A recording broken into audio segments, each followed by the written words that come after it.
All right, welcome to Tuesdays with Jakey, September 7th, the day after Labor Day 2021. Sorry this week's podcast is late, but I took yesterday off in solidarity with all the people who don't get days off. This episode goes out to the 9 million workers, wannabe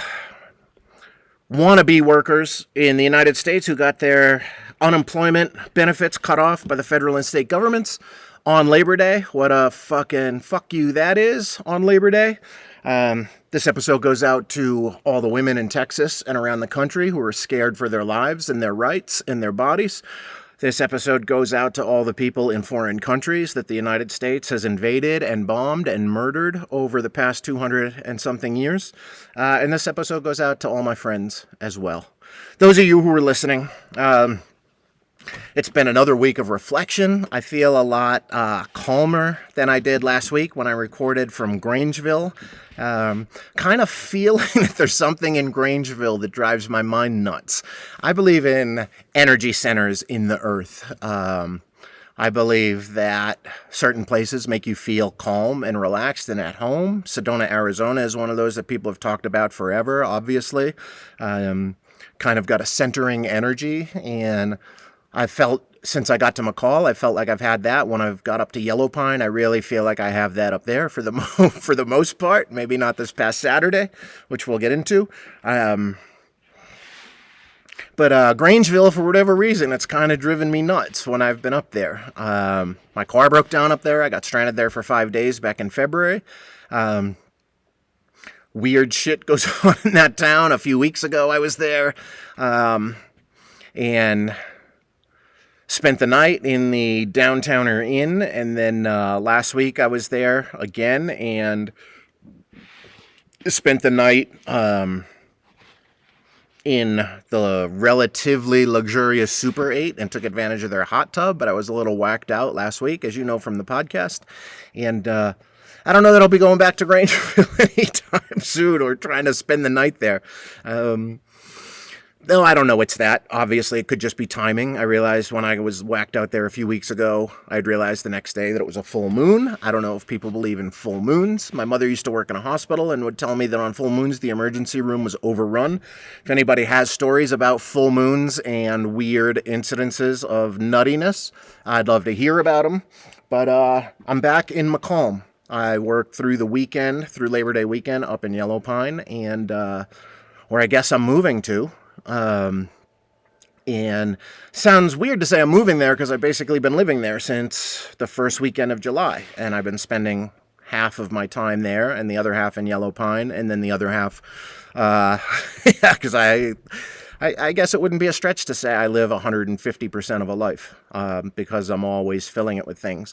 I heard this, something on a podcast by a guy named Chris Ryan, who wrote the book Sex at Dawn and Civilized to Death. And I heard a podcast with him back in, I guess it was 2012 at this point, where he was talking. It was just a small little snippet that I actually pulled out and I still have saved as a little audio clip, and I listen to every now and then. And it's about the way to live a longer life is to live a fuller life, because time slows down when you fill your life with awesome activities. And it's something that really struck me when I heard it, and it stayed with me, because I feel like I've been alive forever. And sometimes it's weird to look back now and be like, all right, well, I've kind of lived outside of the home I grew up in for 30 years. And then I probably, hopefully, God willing, inshallah, have another 30 years plus, maybe. So I guess I'm past the point of midlife, but I feel like in a lot of ways my life didn't start until I left Lowell, Massachusetts, for the big city of New York, and I guess big city of Los Angeles before that. And yeah, it feels like a million lifetimes, and especially back in the winter when I was going through, starting working on my book,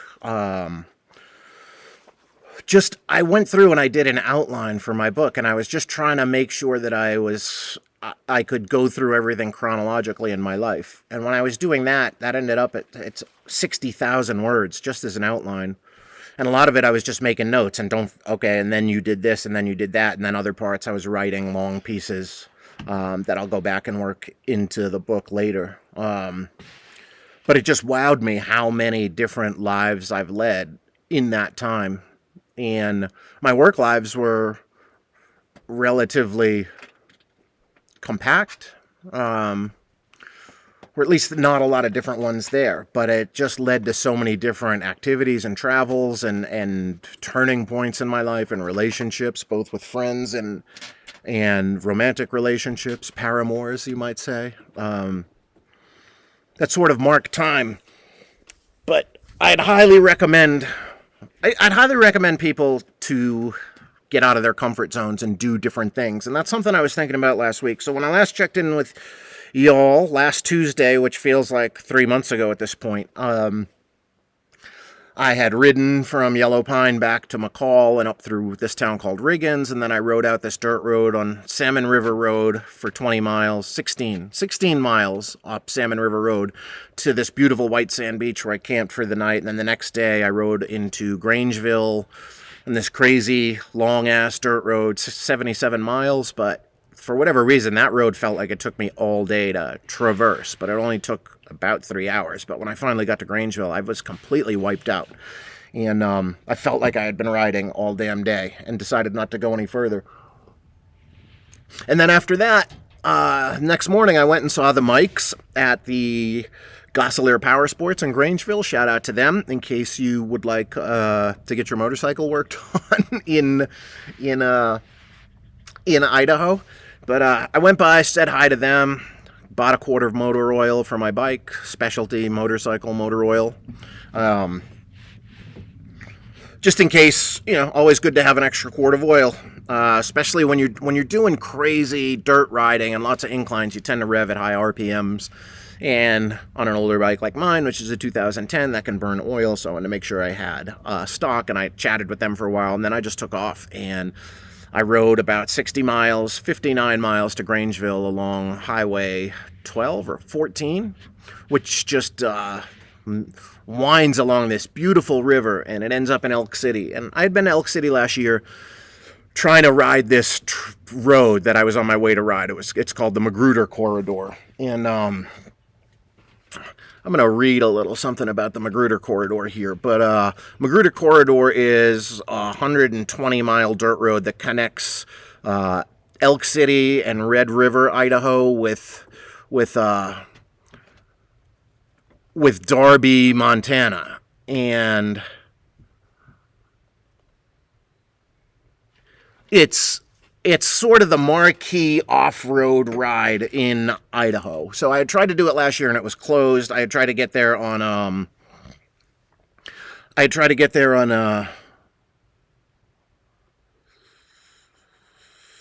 July 1st last year, and I was not able to make it, and because it was snowed out and the Forest Service hadn't yet cleared all the downed trees that were on the road, and it cuts through these two wildernesses that take up like it's 3.5 million acres of untouched wilderness, and you're just out there. And as many roads I've ridden that are just out there, I've never ridden a road that's that much out there, in that all the roads I've ridden are semi-regularly traveled.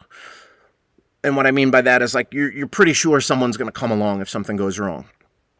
Riding back and forth all the time to Yellow Pine, like, that's a moderately traversed route. I don't want to say well-traveled, but, I don't know, a couple dozen people probably make that route every day in the summer. So worst case scenario, you got to, hole up for the night. Maybe no one's coming by that night, but someone will be by in the morning. Magruder, that was just out there. And here's what the Forest Service says about it. The historic 101-mile, single-lane, mostly unimproved Magruder Corridor Road winds through a vast, undeveloped area, offering solitude and pristine beauty, as well as expansive mountain views. The corridor was created in 1980, leaving a unique road that enables a traveler to drive between two wildernesses, the 1.2 million-acre Selway Bitterroot Wilderness to the north, and the 2.3 million Frank Church River of No Return Wilderness to the south. The road itself has changed little since its construction by the Civilian Conservation Corps in the 1930s. Travel time varies, but it takes 6 to 8 hours to travel from Red River to Darby without rest stops, at an average speed of 12 to 15 miles per hour. A 2-day trip is ideal with an overnight stay at one of the dispersed or primitive campsite locations. The corridor was named for Elk City merchant Lloyd Magruder, who, in 1863, along with 4 companions, was murdered near mile 44 westbound, near the Selway River. The murderers were pursued and brought back to Lewiston, Idaho, where they were tried, found guilty, and hanged, the first legal hanging in the Idaho Territory.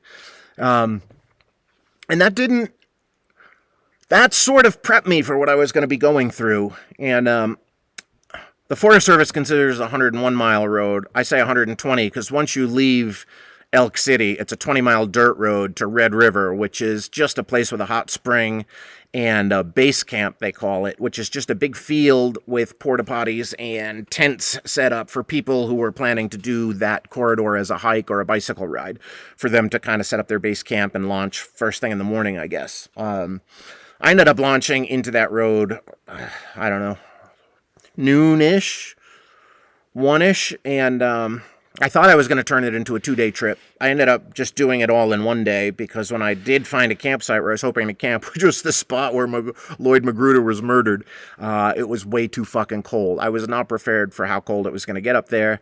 I oftentimes don't research fully where I'm going and what the weather is going to be like, so it was down by the time I got to where Lloyd Magruder was murdered, which is 44 miles, but that's from the westbound side, so it was really more like 60 miles in or whatever from the direction I was coming. That was up around 8,000 feet, and I had already climbed over 9,000 feet, and it was in the low 40s, and it was if it's 6 p.m. or whatever time it was, and it's in the low 40s now, then it's going to get down into the 30s or 20s, and I don't want to camp up here.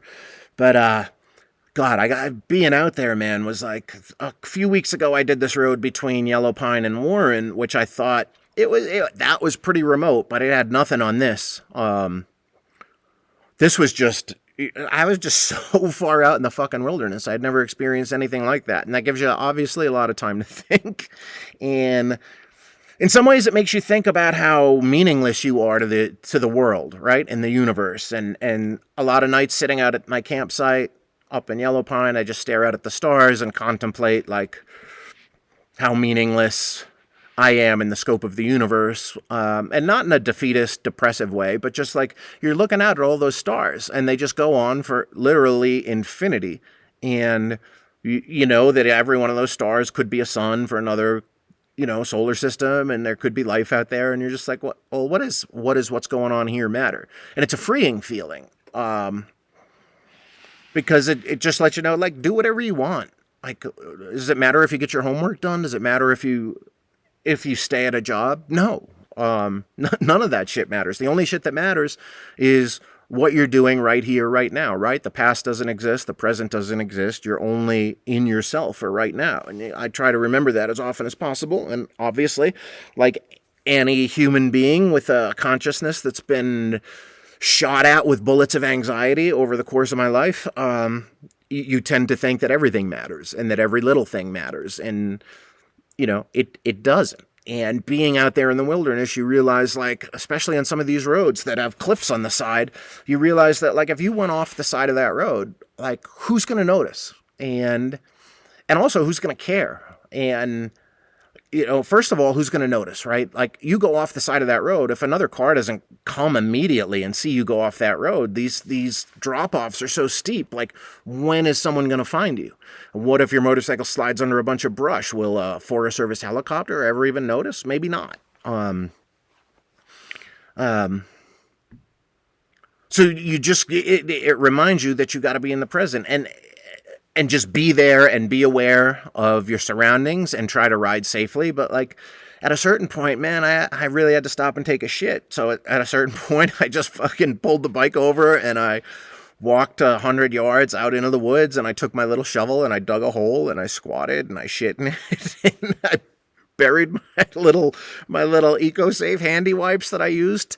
And but out there, you're squatting, you're vulnerable. What if a mountain lion comes up and attacks you? Like that, the shit could just happen, Is it likely to happen? No, but if it did happen, who's gonna care? A bunch of you, right? A bunch of people who listen to this podcast, and a bunch of my friends, and whatever's left of my family. People would care, and there would be a funeral, I guess, right? And a eulogy, and maybe someone would put the eulogy on YouTube, and people would listen to it. But like, in the end, what would it really matter? Not a lot. And again, I'm not saying this in a depressive way, but it's a freeing thing to remember that, like, you just got to be here, man, and enjoy every minute and enjoy the experience. And just being out there, I just kept laughing at myself over and over. I was laughing. I've said it before. I laugh in the face of danger. Oftentimes, I laugh at traumatic events, especially the ones that happen to me. But when they happen to other people, and you read about things, I just kind of like make jokes about them, and it's a defense mechanism. But I was having a lot of that on this trip. A lot of just like, holy shit, this is incredibly fucking dangerous. What am I doing out here? And also laughing, just like, how fucking awesome is this that I'm out here doing this? But I thought a lot about on that trip, and I've been thinking recently about like how terrifying all these things are that I do, and how I sort of, I guess, especially when I post them to social media, I just make it look easy. And I have jam-packed my life with adventures and travels, and I often get remarks from friends that are, I'm jealous, I wish I could do what you do, I wish my wife would let me do things with you, I wish I had your freedom. And I have that freedom, of course, because I fight for that freedom every day. I fight for it by making choices that don't put me in a sort of routine life. And that's something I kind of been battling with recently, because I've decided to move to Yellow Pine, and now I'm going to have to tell Greg and Shanti when they come back. Greg is off in New Jersey. Greg and Shanti and Ever are off in New Jersey visiting family and doing their thing. And I'm going to have to, when they get back here, I'm going to have to say, hey, you know what? Like, thanks for letting me live here in this beautiful house at a very nice rental rate for the past year, but now it's time for me to move on. And I don't think they're going to be surprised in the least bit, but I was really grappling with that last week and realizing how terrifying it is, because this house in McCall is my only home base. I guess my camp in Yellow Pine is also a home base. And to that end, this week, for the first time ever since I've been going up to Yellow Pine, I left my tent and hammock set up in my campsite. These campsites you're allowed to stay in for 14 days. And the rule is it just must be occupied the first night. And usually I pack the whole thing up, and then I find another campsite, and I switch between different ones in my various trips there. But I think subconsciously, I hadn't really thought about it. I think I knew I was coming back here and thought that I would see Greg and Shanti this week. Turns out I won't see them till next. But I was planning on telling them, like, hey, I'm giving this place up, and I'm going to move into this other house in Yellow Pine that my friends Candy and Willie have graciously allowed me to live in, also at a nice rental rate for the winter. But I was thinking about how terrifying that is, because I don't have anything, right? All I have is, as a home base, I have a bunch of my stuff in a storage space in New Jersey, in Bogota, New Jersey, just over the George Washington Bridge, which, oddly enough, this morning I got a phone call from them, or I returned a phone call that I had gotten last week on Thursday or Friday, and they were calling to tell me that the storage space has been flooded and asked me to come in and check on my stuff. And now I'm, 2,500 miles away, however far it is, and I can't check on my stuff. But my good friend Charlie Ryan, aka Big Brother Charlie Ryan, former general manager of Wetlands, co-founder and owner of Brooklyn Bull, is going to go check on it for me today.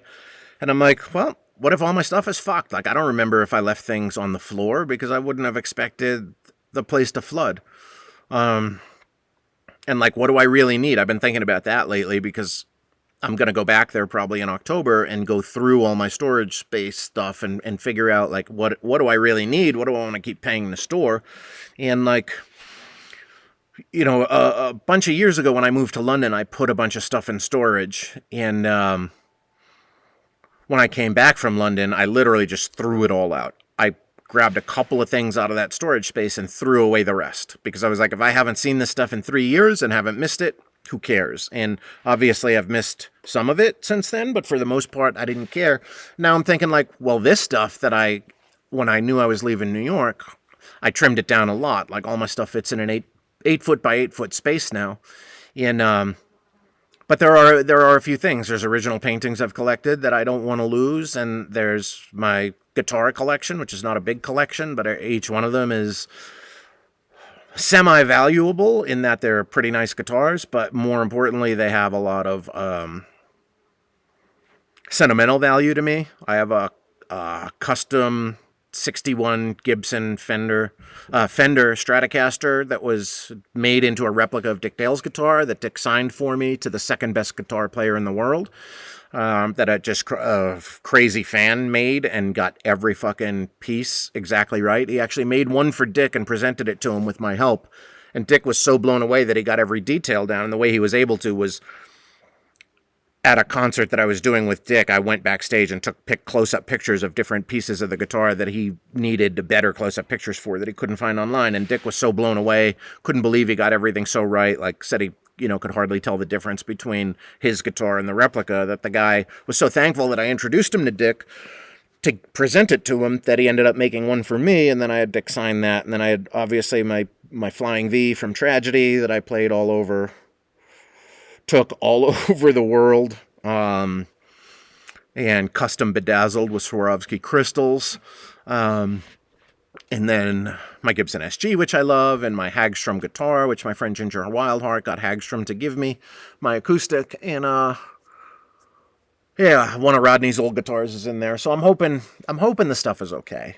But I'm mentioning that because I'm giving up this house now is terrifying, and moving to Yellow Pine. And it's like going up to Yellow Pine and working there. Like the first time I went there was a day trip. The second time I went without my phone for 3 days. I left my phone at home, and that was terrifying. And then just accepting a job up there without knowing, I didn't even know how much I was going to get paid. I didn't even bother asking. Because I was like, what's it matter? I'm not going to negotiate. So she'll tell me what she's paying me when she decides to pay me. And then I found out I was just working for tips and a percentage of what I sold. And I was like, okay, fine. But, it was terrifying going up there and just decide I'm just going to work and camp up here and bathe in a river. Like I didn't know what was going to be in front of me when I did that. And now I don't know what's going to be in front of me yet again. I know it's behind me, and I want something different. So going over that fucking Magruder corridor was terrifying, right? Like flying to Thailand 8 years ago and just renting a motorcycle and taking off for 3 weeks with no idea where I was going to end up. I just had a loose sort of route that I had researched online. And like, I remember when I was researching online cool motorcycle routes by Chiang Mai, there's a thing there called the Mae Hon Song Loop. And there's a lot of motorcyclists who do it, and they suggest you do it in like 6 days and stop in this town and this town and this town. And when I got out of there and stopped at my first town, it was a town called Pai. It was all white people. And there was like pizzerias and burger joints. And I realized very quickly at that moment, it was like, this is not what I came to Thailand for. So I ended up just going really off the map and off the grid and just taking dirt roads to God knows where. And I ended up in all these tiny villages. And of course I didn't speak Thai and they didn't speak English, and I ran into all these weird situations. I had won a pink elephant in Chiang Mai at a carnival they had going on, a stuffed pink elephant, and I strapped that to the front of my bike, and I had pink fingernails and pink hair at the time, so I would pull into these like tiny little villages that I would just stumble upon and get off my bike, take my gloves off, take my helmet off, and the locals would be like, oh, they'd all come out of their little huts and be like, who is this giant white man? With pink fingernails and pink hair and a pink elephant strapped to his motorcycle. And I would just kind of like squat down and get on my knees and play with the kids and smile at them. And a lot of people would just feed me and let me stay in their house or stay outside of their house. It was very warm, and just people just took very good care of me, I think, because I had a good spirit. That's the only way we had to communicate, was with our eyes and our smiles. But that was fucking terrifying. And it was terrifying when I was looking up, like every day I didn't know where I was going to end up and where I was going to sleep. And every now and then along that route, I would get a motel room, if you want to call them that, and pay someone to let me sleep there. But, I've done done the same thing in Brazil twice and in Argentina. Just go somewhere. Just no fucking idea. Not going to speak the language. Europe plenty of times, but Europe is so easy. Asia is very hard. Europe is easy because you recognize a lot of the words. You recognize a lot of the signage. Asia is very hard because all the signs are written in Asian, of some sort of Asian script, right? So you have no idea what the fuck is going on. You don't speak the language. It's very hard to tell from the outside of a building if it's a food place or if it's a fucking clothing store or whatever it is. Yeah, so, just doing all these things is terrifying. And I just want to reiterate to people who have been out there sending me messages saying, oh, I wish I could do that. It's like, you can, obviously, but it's not easy, right? And I guess I make it look easy, but it's not. And I just kind of want to point out that, like, whenever I get myself involved in these sticky situations, or just different situations, there is a fair amount of terror and anxiety that comes with them, but also a way overwhelming feeling of freedom and discovery of something new and new customs, new cultures, new values, even if that's a difference of the customs between Yellow Pine and McCall, or if it's the customs between New York City and a tiny village. There was one incident where I followed this dirt road. I was up, they call it the Golden Triangle, this Mae Hong Song loop. They call it that because you start in Chiang Mai and you go through another quote-unquote city called Mae Hong Song, and on this loop is whatever it is, I forget. It's you could look it up. It's something like, X amount of thousands of turns in X amount of miles. So like 350 miles and like 2,400 turns. I remember some of the souvenir shops in Mae Hong Song and Pai were selling T-shirts that commemorated how many turns and how many miles. So it's just great for motorcycles. But Mae Hong Song is up by the border of Myanmar, and I think, is it Myanmar and Cambodia and Thailand all share. There's one place where the three countries connect, and they call that the Golden Triangle because that's where all the poppies, a lot of the poppies and heroin are produced, obviously, until we went to Afghanistan and started helping the poppy farmers produce opiates to send back to America. But at one point, I went up there, and I rode my motorcycle into this little village, and I got off my bike, and three guys came out of the sort of brush with these submachine guns. I don't know what kind they were, but with guns. And first a few kids came out and were playing with the motorcycle and playing with me, and I was showing it to them and letting them touch it. And then these three guys came out, and they were just like, they didn't speak any English, but they didn't need to. They were like, get the fuck out of here, and just like motioning with their guns for me to get back on my bike and turn around and go back from the way I came, which I did. And then there was another situation where I found this little village, and there were people out sort of meandering around in their village, and the village was on the other side of a river, and I could see, it was like a few hundred yards away, but I could see people kind of like meandering and just doing their daily activity. And I had come up on a bunch of villages like that and just pulled in, and there would usually be a woman cooking over an open fire of some sort outside, either wood or charcoal. And I would pull in, and people would just feed me, and I would just literally hold money out, and they would take what they thought was fair, and sometimes they wouldn't take any at all. And then just kind of hang out and just like smile at people for a while. And there was this kind of sketch dirt road that went down to a sketch looking bridge, and it went down a pretty steep hill. And I was like, I've looked at a lot of these things in my riding days, and a lot of times I've looked at hills like this and been like, I'm not going to go down that hill because I don't know that I'll be able to get back up. And the more I ride, the more confidence I have, the more I feel like I can get back up any hill. But back then I was like, it might not be easy getting out of that hill and getting back up that hill, but I was like, there's enough people down there, someone will help me if I get stuck, so fuck it. And I went down there, and dude, it was a crazy scene, because when I pulled I came bombing down the hill over the rickety bridge, and when I pulled up the next small hill into the village, everybody, like all the doors and windows, like the shutters on the windows closed immediately, and it was just grave silence. And then I was like, okay, I don't think I'm wanted here either. I'm not going to wait for the people with machine guns to come out, so I'm just going to turn around. And then I turned around, and then I was like, oh, fuck, how am I going to get back up this hill? And the other thing that I had failed to notice when I was at the base of the hill, I went over the rickety bridge, and it gave me a bit of a run up to get into, second or third gear and try to get up this hill. But I realized that I was going to have to give it all the gas I could to get up this hill. And once I did get up the hill, it was sort of a blind entrance onto the quote-unquote main road. And I was like, well, if there's a fucking truck coming, and the way the road was laid out, you couldn't really see anything. So it was like, if there's a truck coming, that's got to be curtained. So I actually took my helmet off and listened and hope I didn't hear any trucks rumbling in the distance. And I strapped my helmet to the bike, and I just listened, didn't hear anything, and then just fucking gunned it and gave it the gas and got up. And of course I didn't get hit by a truck. But I had read, going back to when I was researching doing this loop, I was like looking on the internet, like, oh, what's cool places to motorcycle ride around Chiang Mai? And I read that Thailand is the most dangerous place to ride a motor vehicle in the world. There's most deaths per X amount of people, or however they rated it.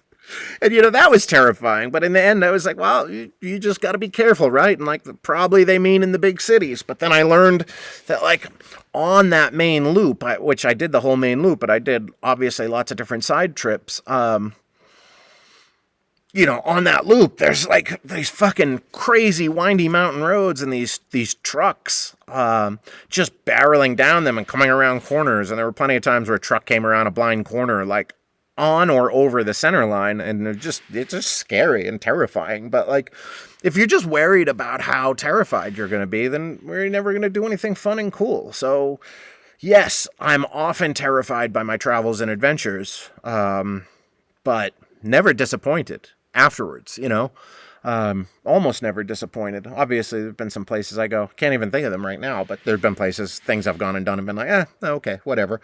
But I think being terrified is good, and I'm terrified right now to give up this house that I live in and move into another house, especially because the other house is going to have an end date. At least when I agreed to live here and asked them if I could rent this house, they told me, yeah, of course, just stay as long as you'd like, And but I always kind of knew, I wouldn't stay in this house forever because it's not my house. Eventually, I would like to have my own place again that I can kind of settle down in and at least say, hey, for the foreseeable future, this is where I live. But on November 1st, I'm going to move into Candy and Willie's house up in Yellow Pine, and I'm going to have to leave at the end of April or mid-April, whenever they come back from their winter house in Yuma.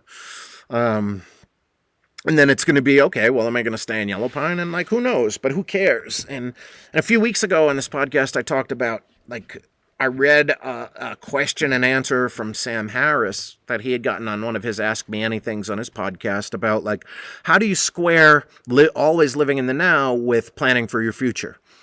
And I read the answer, and I don't have it handy here, but it was basically saying, well, of course you have to plan for your future, but, you have to spend a little time planning for your future and a lot of time living in the now.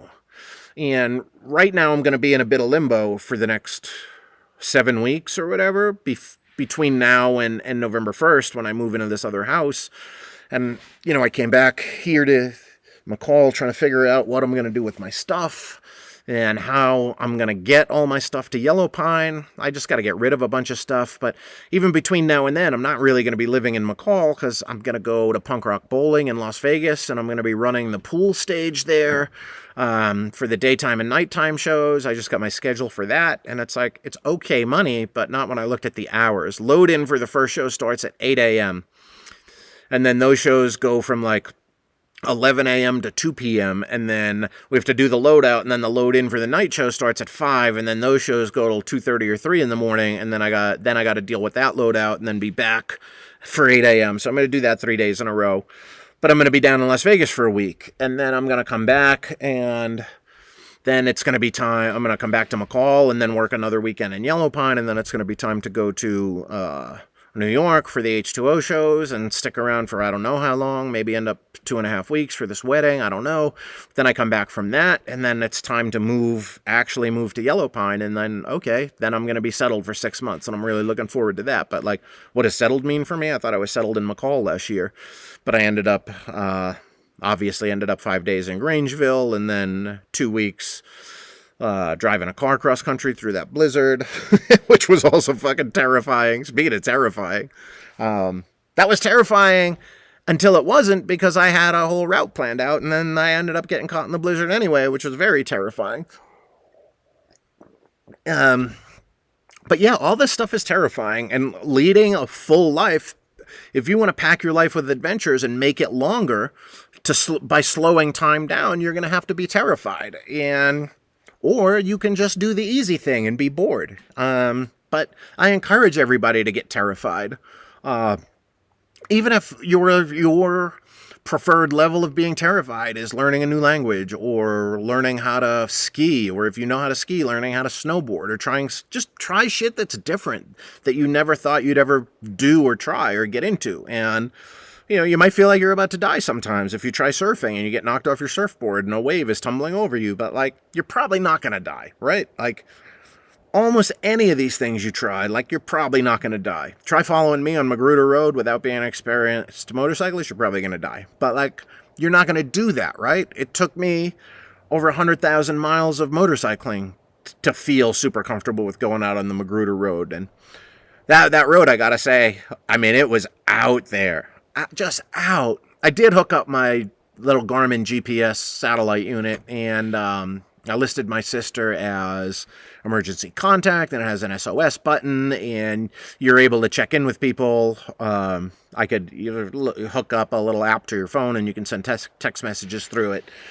So now I feel a lot better taking off into these wild places. But even that shit, like, I mean, I guess I have a moderately unhealthy disrespect for danger, because I bought that unit in May, and I just finally dialed it up and got it hooked up after being told by multiple friends, just fucking hook that thing up. And of course, when I did finally hook it up, it only took me 10 minutes to get it all dialed up and working. But yeah, at least I have that on my side now. But yeah, be terrified. Like, what good is it to be bored or complacent and in routine? Unless you're raising kids. Kids need a certain amount of routine, I guess, but do they?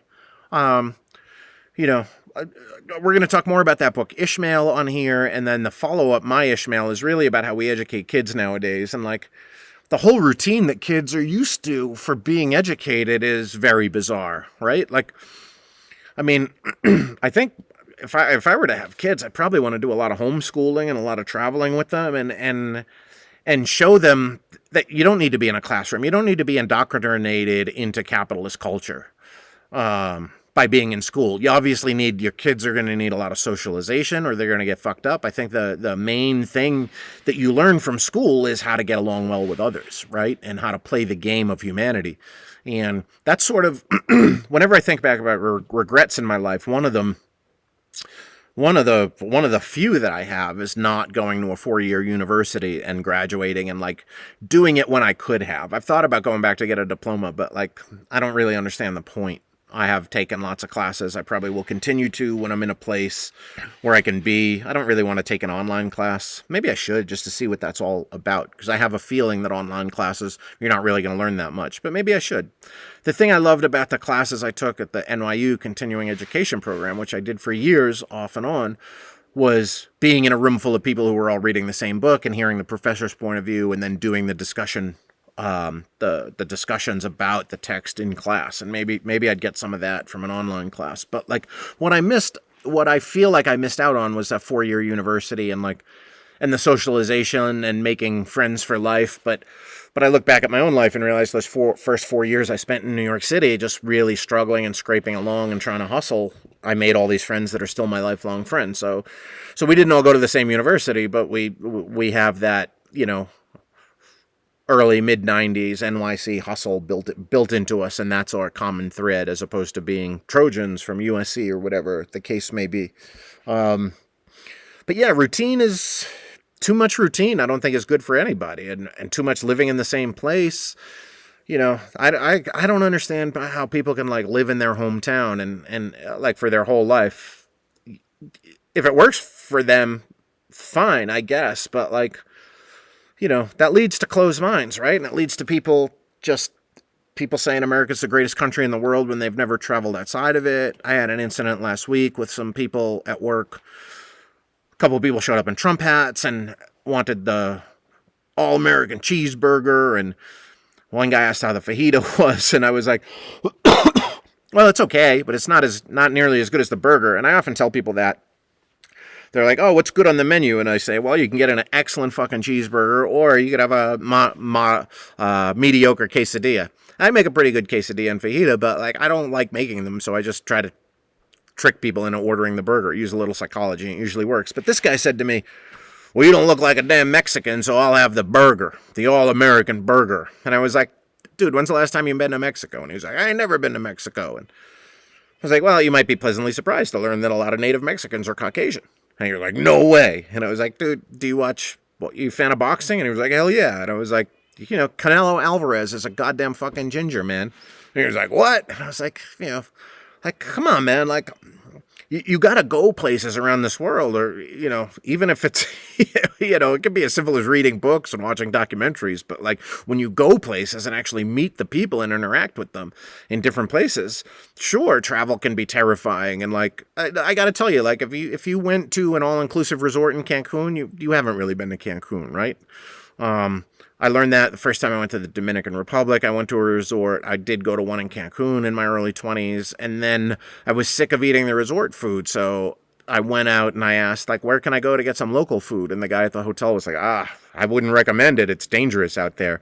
And then I just walked down the street like a mile until I found a little Mexican cafe. And I got breakfast that cost like $1.50, and there was a bunch of Mexicans in there. And I was like, this is fucking rad. This is not dangerous. And same thing. My second time in the Dominican Republic, I brought the Rocksoft crew to a different all-inclusive resort, and we spent a few days there, but then we were like, we want to go do something different, and they were like, we would only recommend you use the approved trips that we take you on. And I was like, you know what? Get us a fucking taxi. And I just had the taxi take us down into downtown Puerto Plata, I think it was, and we just got out of the fucking car and started walking around and visiting the markets and going into restaurants and eating and having beers. And we learned that like everyone was so fucking cool. And, between us, we spoke enough Spanish to kind of get by. And we met enough Dominicans who spoke enough English. And just as we thought, these resorts, these capitalist resorts were just trying to get you to keep your money with them. There was no real danger to anybody traveling outside of these places. And it was funny. I talked to few people who, especially down in the Dominican Republic, and they were like, we don't have much crime here at all. And I was like, why? And they're like, first of all, we're very Catholic and we don't believe in sinning. So there's not going to be a lot of crime. Not here, obviously in the bigger cities where there's drug trade, there's going to be more crime like Santo Domingo. But they were like, also, you should see what the fucking jail is like here. Like, you spend one night in a jail down here in Puerto Plata and you'll never commit a crime again. I was like, well, that's interesting.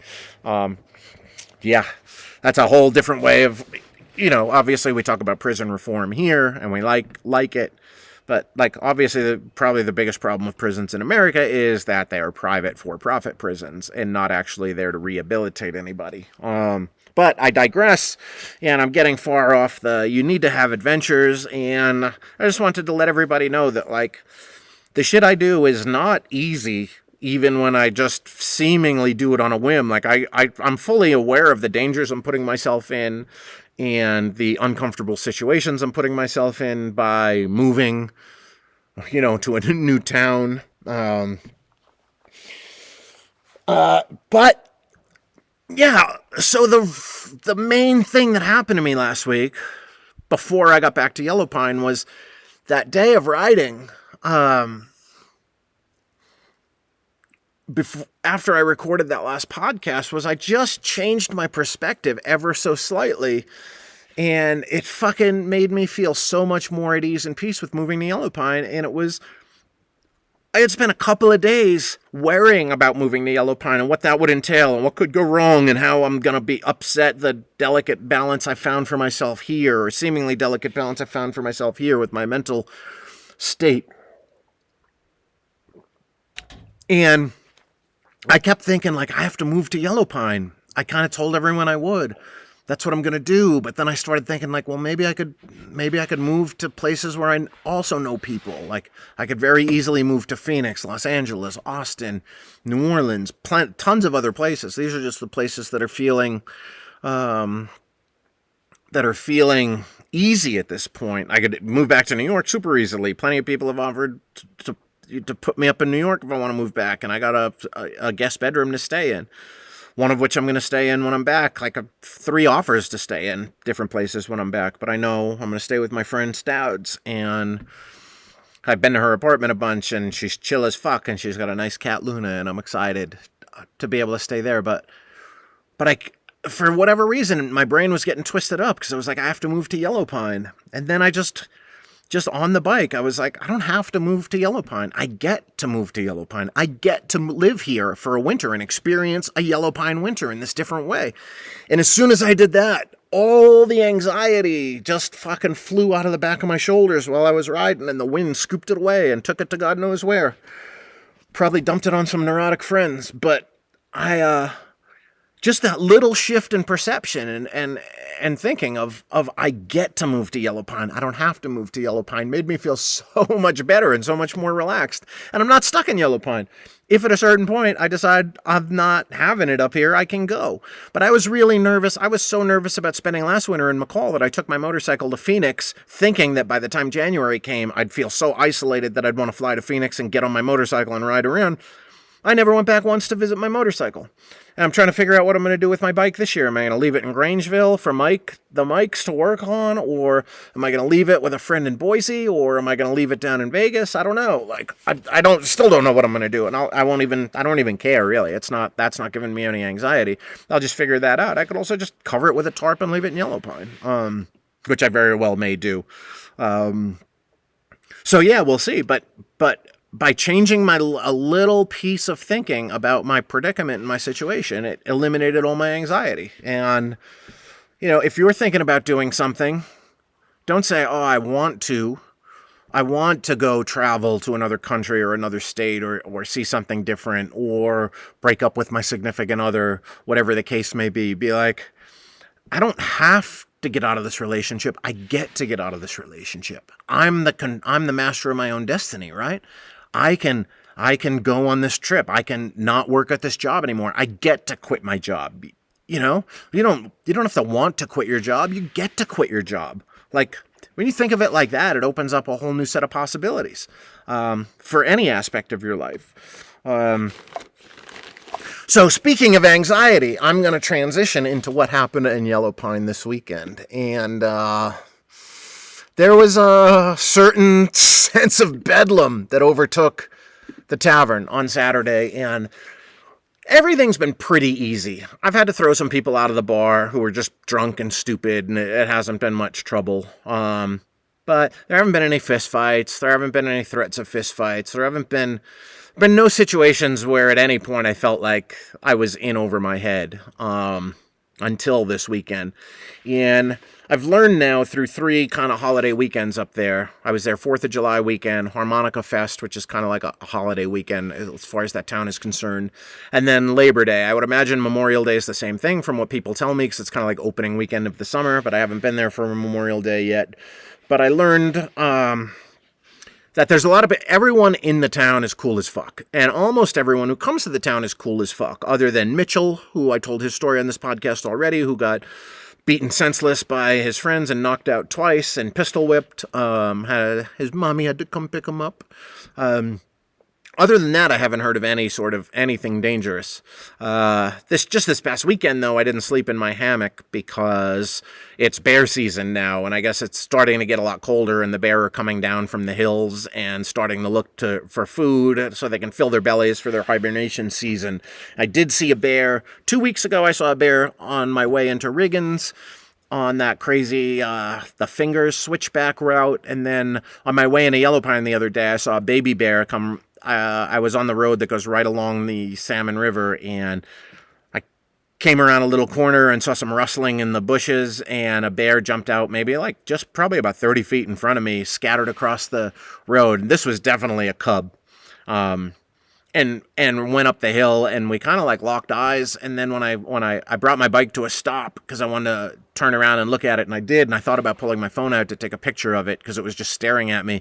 But I very quickly reconsidered and realized Mom couldn't be far away. And like I talked about having that experience in Banff with the same thing. It's like, you're in a motorcycle, you're not in a car, so a bear could just come up from behind out of another brush and attack you if it thought it was you were threatening its cub. So I just took off immediately. But then I got into town, and a couple other people had seen baby bear and mama bear on that same little stretch of road. So people are starting to be like, okay, there might be a bear coming into town, and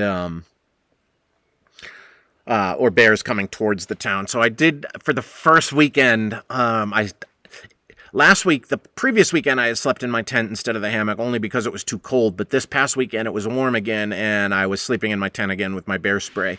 Because I don't want to get attacked by a bear. I don't want to wake up in my hammock with a bear standing over me and fondling me or massaging my feet like crazy Matlock did to Mushroom Steve. It's a whole story for another time. But, so I slept in the tent, and this weekend, for the first time ever, I kind of wished for a minute that I had a gun. I'm going to go back a little bit to a conversation I had in Grangeville with the Mikes. Mike Gosselaar, the main mechanic up there, he, when I went in to get my oil, told him where I was going, just say hello, hang out for a little bit. He's like, man, you're going to do the Magruder. He actually, we had the same conversation, because he goes, man, you just get to go on all these fun rides. I think we had that the previous weekend. And I said, well, that's what these machines are for, man. Like, like they're for riding. I was like, that's why you buy one of these. And he's like, I got several of these and I don't ride. And I'm like, well, because you don't really want to ride. And he was like, sure, I want to ride. And I was like, well, if you wanted to ride, you'd figure out a way to ride. Like, you just close your shop one day a week, and instead of working 8 hours a day, you work 10 hours a day and close one day and go riding. Like, and I should have told him, it's not that like you don't get to ride. It's like, you don't get the chance to ride. You should look at it as, I get to live here. I get to ride, and you own your own business. So you get to close your business one day a week if you want to. He complains about how much business he has, but like, you can turn that business away. You don't have to fix some guy's fucking tractor if you don't want to. You're the master of your own destiny. I think he's got that old school work mentality. But yeah, I should remind him that he gets to live near all these riding roads. He doesn't just happen to live by them. He gets to, and he should take advantage of them. But he was like, so you're going to do Magruder, huh? And I'm like, yeah. And he's like, man, you're going to love it. It's just fucking way out there. And then at a certain point, he goes, wait a minute. You really don't fucking carry a handgun, do you? And I was like, no, Mike, I don't carry a handgun. And he's like, why not? And I was like, because what the fuck good is it going to do me?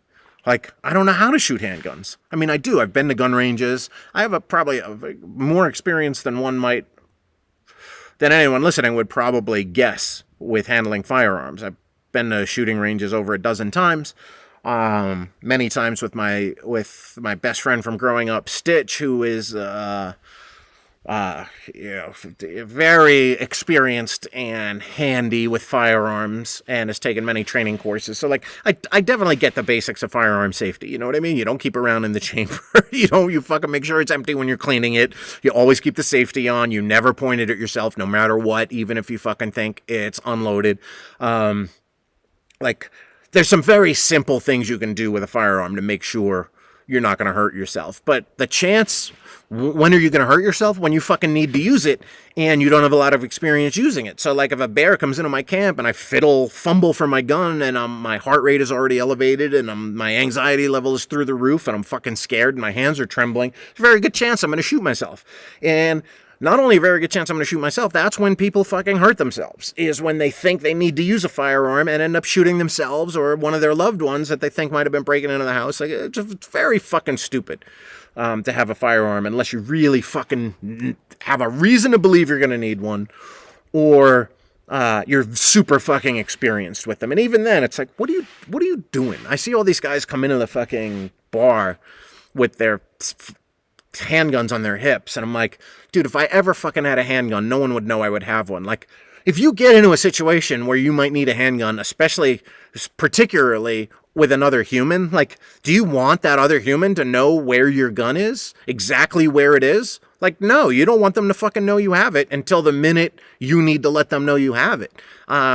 And not to mention the handguns are very fucking expensive and valuable. So why would you just like, it's like wearing a Rolex watch around. Like, why do you want to show people that you have $20,000 on your wrist? Like, I don't know. That's bizarre. That's a little take back to like, I love that a few years ago there was a whole situation where women were targeting men on the Lower East Side and like luring them back to hotel rooms and drugging them and taking their fucking really expensive Rolexes. You know, I was like, good for you women. Like, hell yeah, get these fucking idiots for their Rolexes. I don't know if I mentioned this, but it happened to a friend of mine too in Las Vegas, and another friend called. This happened a couple of years ago, in 2019, fall of 2019, might have been 18. But a friend called and said, hey, a mutual friend of ours is in a lot of trouble in Las Vegas. And I was like, what happened? And he said, last he remembers, he was at the bar at the Cosmopolitan talking to these two women. And next thing you know, he remembers taking them up to his room. And the next thing he knows, he woke up, his laptop, all his clothes, all his cash, like everything, his fucking Rolex, all of it was gone. And I was like, oh yeah, he got targeted by hookers. And she was like, what? And I was like, that's just a thing. And then I verified that there was a rash of those attacks going on through a friend of mine who worked in the casino business up there, and they had recently, the Las Vegas Police Department had brought in the heads of all the casinos and nightclubs to like warn them that there was a rash of these robberies. Most of these robberies go unreported, obviously, because most of these guys who get into them are married and don't want a record of what happened. But this friend, they had taken all of his fucking clothes. He didn't even have any money to get clothes or get a cab to the airport. His credit cards were gone.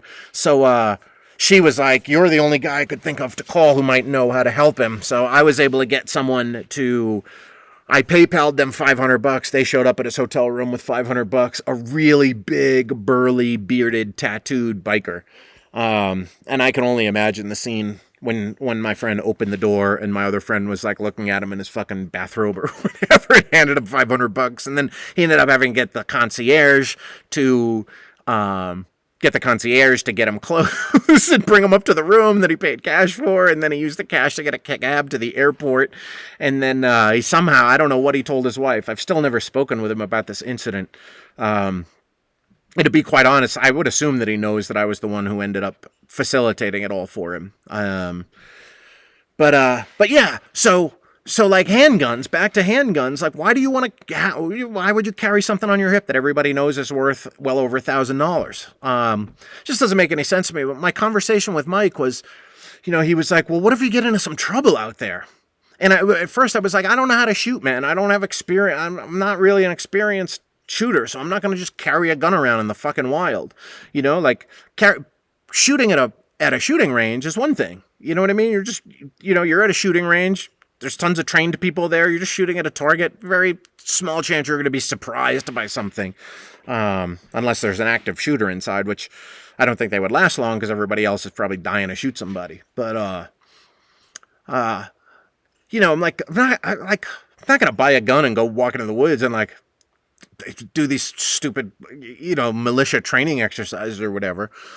And he was like, man, you could come here and shoot with me. And I was like, okay, well, next time I'm up, you can let's go shooting. And he's like, well, you need to get some ammo. Ammo's really hard to find. And I'm like, well, what good is a gun going to do me if there's no ammo? And in case you haven't read about this, there's ammo shortages all around the country because people are stockpiling them and buying it as fast as it can be made, which is obviously the point of all these fucking articles that get posted by fucking NRA, gun lobbyist, intel people. They plant these stories to try to make you think Democrats are trying to come and take your guns away. Nobody's going to come and try to take your guns away, bro. Not anytime soon. But the whole reason they plant these stories is so that people will just keep buying guns. And then the more guns they sell, the more the profits go up, the more valuable the stocks are. It's like, it's so fucking obvious. But first of all, he's like, well, you can, if you can find ammo, find ammo. And I'm like, well, I'm not going to just go buy fucking ammo and bring it to you. So like, okay, whatever. But then what good is a gun to me if I don't have ammo to practice with and to shoot with? But I was like, well, what's going to happen, Mike? And he's like, what if you encounter a wild animal out at the campsite? And I was like, I have bear spray. And if you Google effectiveness of bear spray versus effectiveness of a handgun against a bear, bear spray is much more effective because most handguns aren't going to stop a bear. They're just going to enrage it, and then he's going to keep attacking you. Whereas bear spray, it's like mace, and it shoots up to 30 or 40 feet.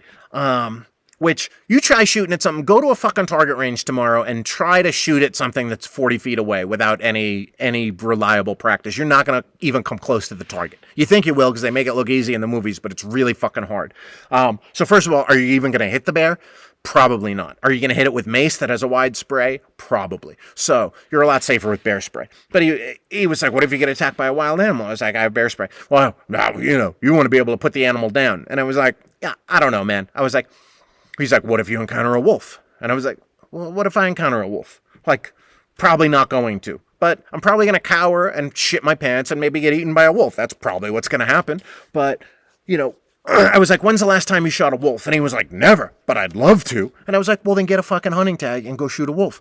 But I was like, when's the last time when have you ever shot a wild animal in self-defense? And he was like, well, I never have. And I was like, all right, so what do I need the gun for? And he's like, he changed his tactic, and he was like, what if you hit a wild animal out on the road? What if one jumps in front of your motorcycle and you hit it, and then it's laying there dying in the road, and you want to put it out of its misery? And I was like, has that ever happened to you? And he's like, yeah, it has. And I was like, okay, well, good for you. But if that happened to me, I was like, I have a pocket knife, and I pulled the knife out of my pocket and unfolded it, a little 3-inch blade. It is Smith & Wesson brand, which I thought was kind of funny. That's why I got that brand. It was like $13 or something. And I was like, I'll just cut its jugular. And he was like, oh, that's not so easy to find. And like, what if it tries to bite you while you're cutting its jugular? And I was like, Mike, to be perfectly honest, if I hit a wild animal on the fucking road, I'm probably going to be in worse shape than the animal. And if I'm not in worse shape, the feelings of that animal and whether it's dying slowly are going to be the least of my fucking concerns. I'm going to be worried about myself, I'm going to be worried about my bike, and then I'm going to be worried about getting away from that fucking animal in case there's another one coming alongside that wants to attack me for hurting its friend. So like that doesn't really seem like a legitimate concern to me. Or if I really want to put the animal out of its misery, I'll hit it again with my bike if my bike's in good shape. But like, I don't really see this being a reason to need a handgun. And then he was like, well, what if it's another person? And I was like, okay, what if it is? Like what? Like some fucking psychopath is going to come upon me in the woods? Like, I've done plenty of camping. Never ran into a complete fucking psychopath. And he was like, well, there was something that happened last year here in Idaho where a couple of off-duty police officers from California were at a campsite, and then a maniac came to their campsite waving his gun around, telling them that we don't like you people from California around here because they had California plates, and the cops had to shoot him dead. And I was like, well, okay, Mike, first of all, I don't think that really happened. Show me proof of it. I could Google that. Second of all, these were off-duty police officers. They were probably dying to fucking shoot somebody because police officers like killing people more often than not. I hold by that. And third of all, like, I don't have fucking California plates on my bike. I have Idaho plates. Fourth of all, if some fucking maniac comes into my campsite waving a gun around, telling him he doesn't want me there, I'm going to pack up my campsite and get the fuck away as quickly as possible. Like, the only situation I could see that would probably be really fucked for me in that situation is if he was like trying to rape me, in which case I'm probably going to get raped and it's going to suck, but not something that hasn't happened before, but not something I want to have happen again, but like not enough for me to like want to have a gun to try to defend myself from it. I'll certainly like try to fight the guy, but like I'm not going to pull a gun out and then what? What am I going to pull the gun out and then am I going to shoot the guy? I don't know. Maybe. What if I shoot at him and I miss? Like, remember what Harvey Keitel said in Reservoir Dogs? He said, you shoot me in a dream, you better wake up and apologize. And it's like, yeah, man, you're not going to fucking shoot at somebody with a gun, are you? Like, you're going to be, if some guy fucking pulls a gun out and points it at you, you're going to be too scared to fucking pull your own gun out. What am I going to do? Be traveling with the gun on my hip at all times? Like, no, I'm not going to live in some fucking crazy fear like that. The whole thing was just full of fucking arguments. But that leads me to wishing I had a gun this past weekend in Yellow Pine, because shit kind of went haywire. And, so I got up there on Thursday and I worked Thursday. Everything was good. It was a little bit slow. And then Friday, everybody showed up. And by everybody, I mean a bunch of the people who live there have extended family, friends that show up on the big weekends. And I've met these people on 4th of July, which was my first weekend there. And I met them again at Harmonica Fest. And I met them again at Labor Day. And they all come in open tabs and they get completely fucking shit canned, and they just think that they run the town and are in charge of everything. And they basically embarrass themselves by how drunk they get.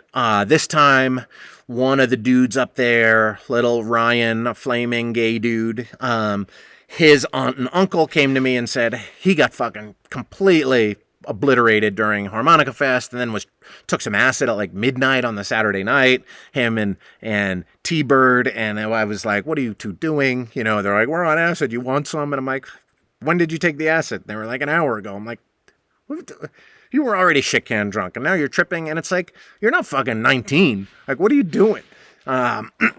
But I guess Ryan had skipped out on his tab or didn't have the money to pay for it. I don't really worry about closing out tabs because Lorin does that. So I leave on Sundays. And usually the crews that are up there, they don't always settle their tab on Sunday. They'll settle it Sunday afternoon or Monday or whatever. So Ryan took off on his tab, which was a huge tab. And Willie and Candy told me leading into this one, his aunt and uncle, they were like, "Whatever you do not let Ryan open a tab this week. First of all, he's got a drinking problem. Second of all, he stuck us with the tab last time. Third of all, he took hard drugs." They consider acid a hard drug, which I guess cute, cool. And he's just got a problem, so we've told him he's got to tone it down, and we want him to pay as he goes for drinks. Don't even accept his credit card to put down for a tab. And they're like, "We've already told him this, so he shouldn't even try to open a tab with you. But if he does," they're like, "We're just sick of it.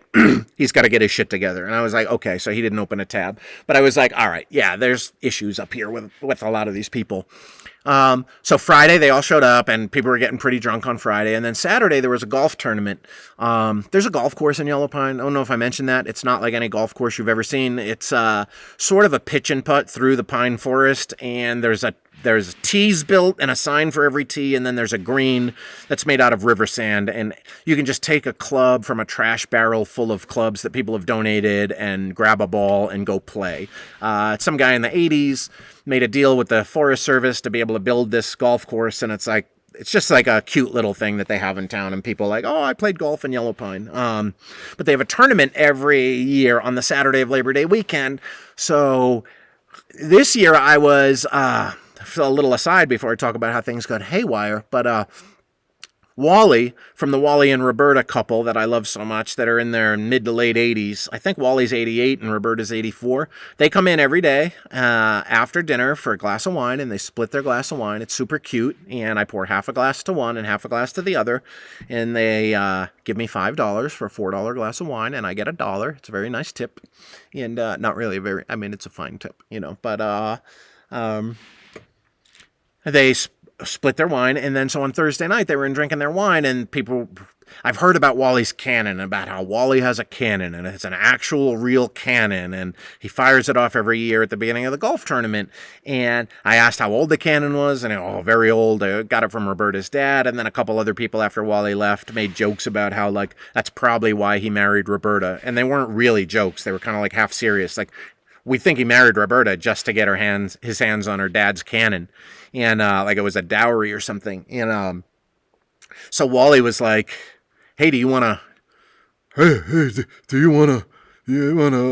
light off the cannon? You can light the fuse Saturday morning at 10 o'clock." And I was like, "Yeah, oh wow, really? I get to light the cannon? Cool." I was just it felt like an honor. And then everyone else was like, "Oh my God, Wally's going to let you light off the cannon? This is a big deal. He doesn't let just anyone light his cannon. And most years he lights it, but every now and then he'll let someone else light it. But this is a big deal." And I was like, "Well, fuck yeah." And he's like, "Well, you better be down there before 10 o'clock. The golf tournament starts right at 10 o'clock. That's how he talks, because he's dying. Kind of sounds like a very aged Hunter S. Thompson. My imitation, of course, does not do him justice, but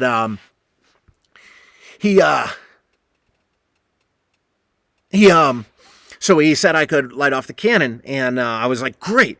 So I go down there Saturday morning, and everybody's already tuned up at 10 a.m. to start the golf tournament. So they must have been drinking at their houses, because they weren't drinking in the bar. So they must have been drinking, not they weren't, because we wouldn't serve them. We open at 8. I serve people beer for breakfast all the time.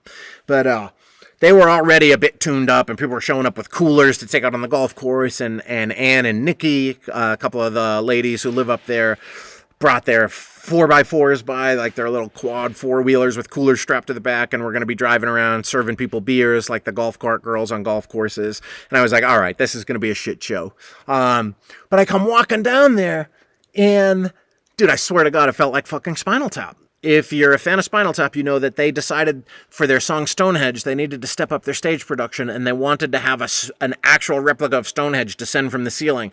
So they started sketching it out on a napkin. Nigel Tufnell was sketching it out on a napkin on the diner, and he put the dimensions, and he put 18 with little 2 quotation marks for inches instead of 1 quotation mark for foot. And they don't make that clear in the diner part, but if you watch it a second time, you see he's writing 18 inches.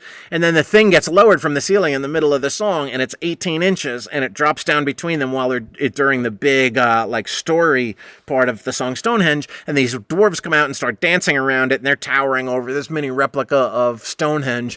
And the band gets furious, and then afterwards they make a comment like, well, they're yelling at their manager who didn't have it built to the right size, but then he shows the napkin and was like, look, you said 18 inches. And they're like, well, you should have fucking known. Like, it was embarrassing to be out there, with a Stonehenge that was in danger of being crushed by dwarves, a replica of Stonehenge, So like, I'm walking down, and this fucking Wally's cannon, I swear to God, dude, it was 18 inches long. And I'm like walking down the hill to where the golf course is, and I see Wally standing there in front of this like small contraption, and the closer I get, the more I'm like, oh my God, it's a miniature cannon. And I get down there and I'm like, oh, is this the cannon? And Wally's like, yep, looking all proud and beaming like this is his cannon. And I'm like, you could pick this cannon up with... Wally probably had to pick it up with 2 hands, but I could have picked it up with 1 hand, most likely. Maybe 2, to put it in the back of the pickup truck for him to drive it back away.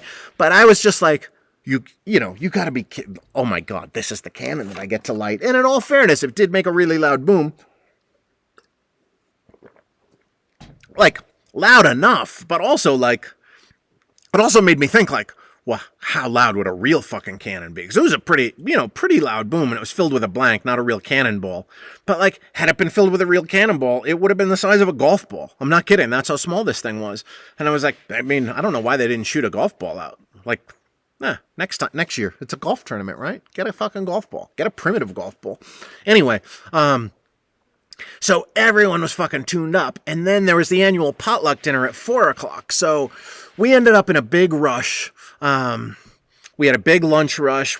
Everyone came in after the golf tournament was getting hammered. Then we had a fair amount of tourists up for the weekend that were just like camping, fishing. Hunting season was open now too. It opened last Monday for elk hunting just for a bow for the first couple weeks. So like we had hunters, we had campers, we had fishermen, we had people who just coming up, spend some time in Yellow Pine because it's a cool old historic town.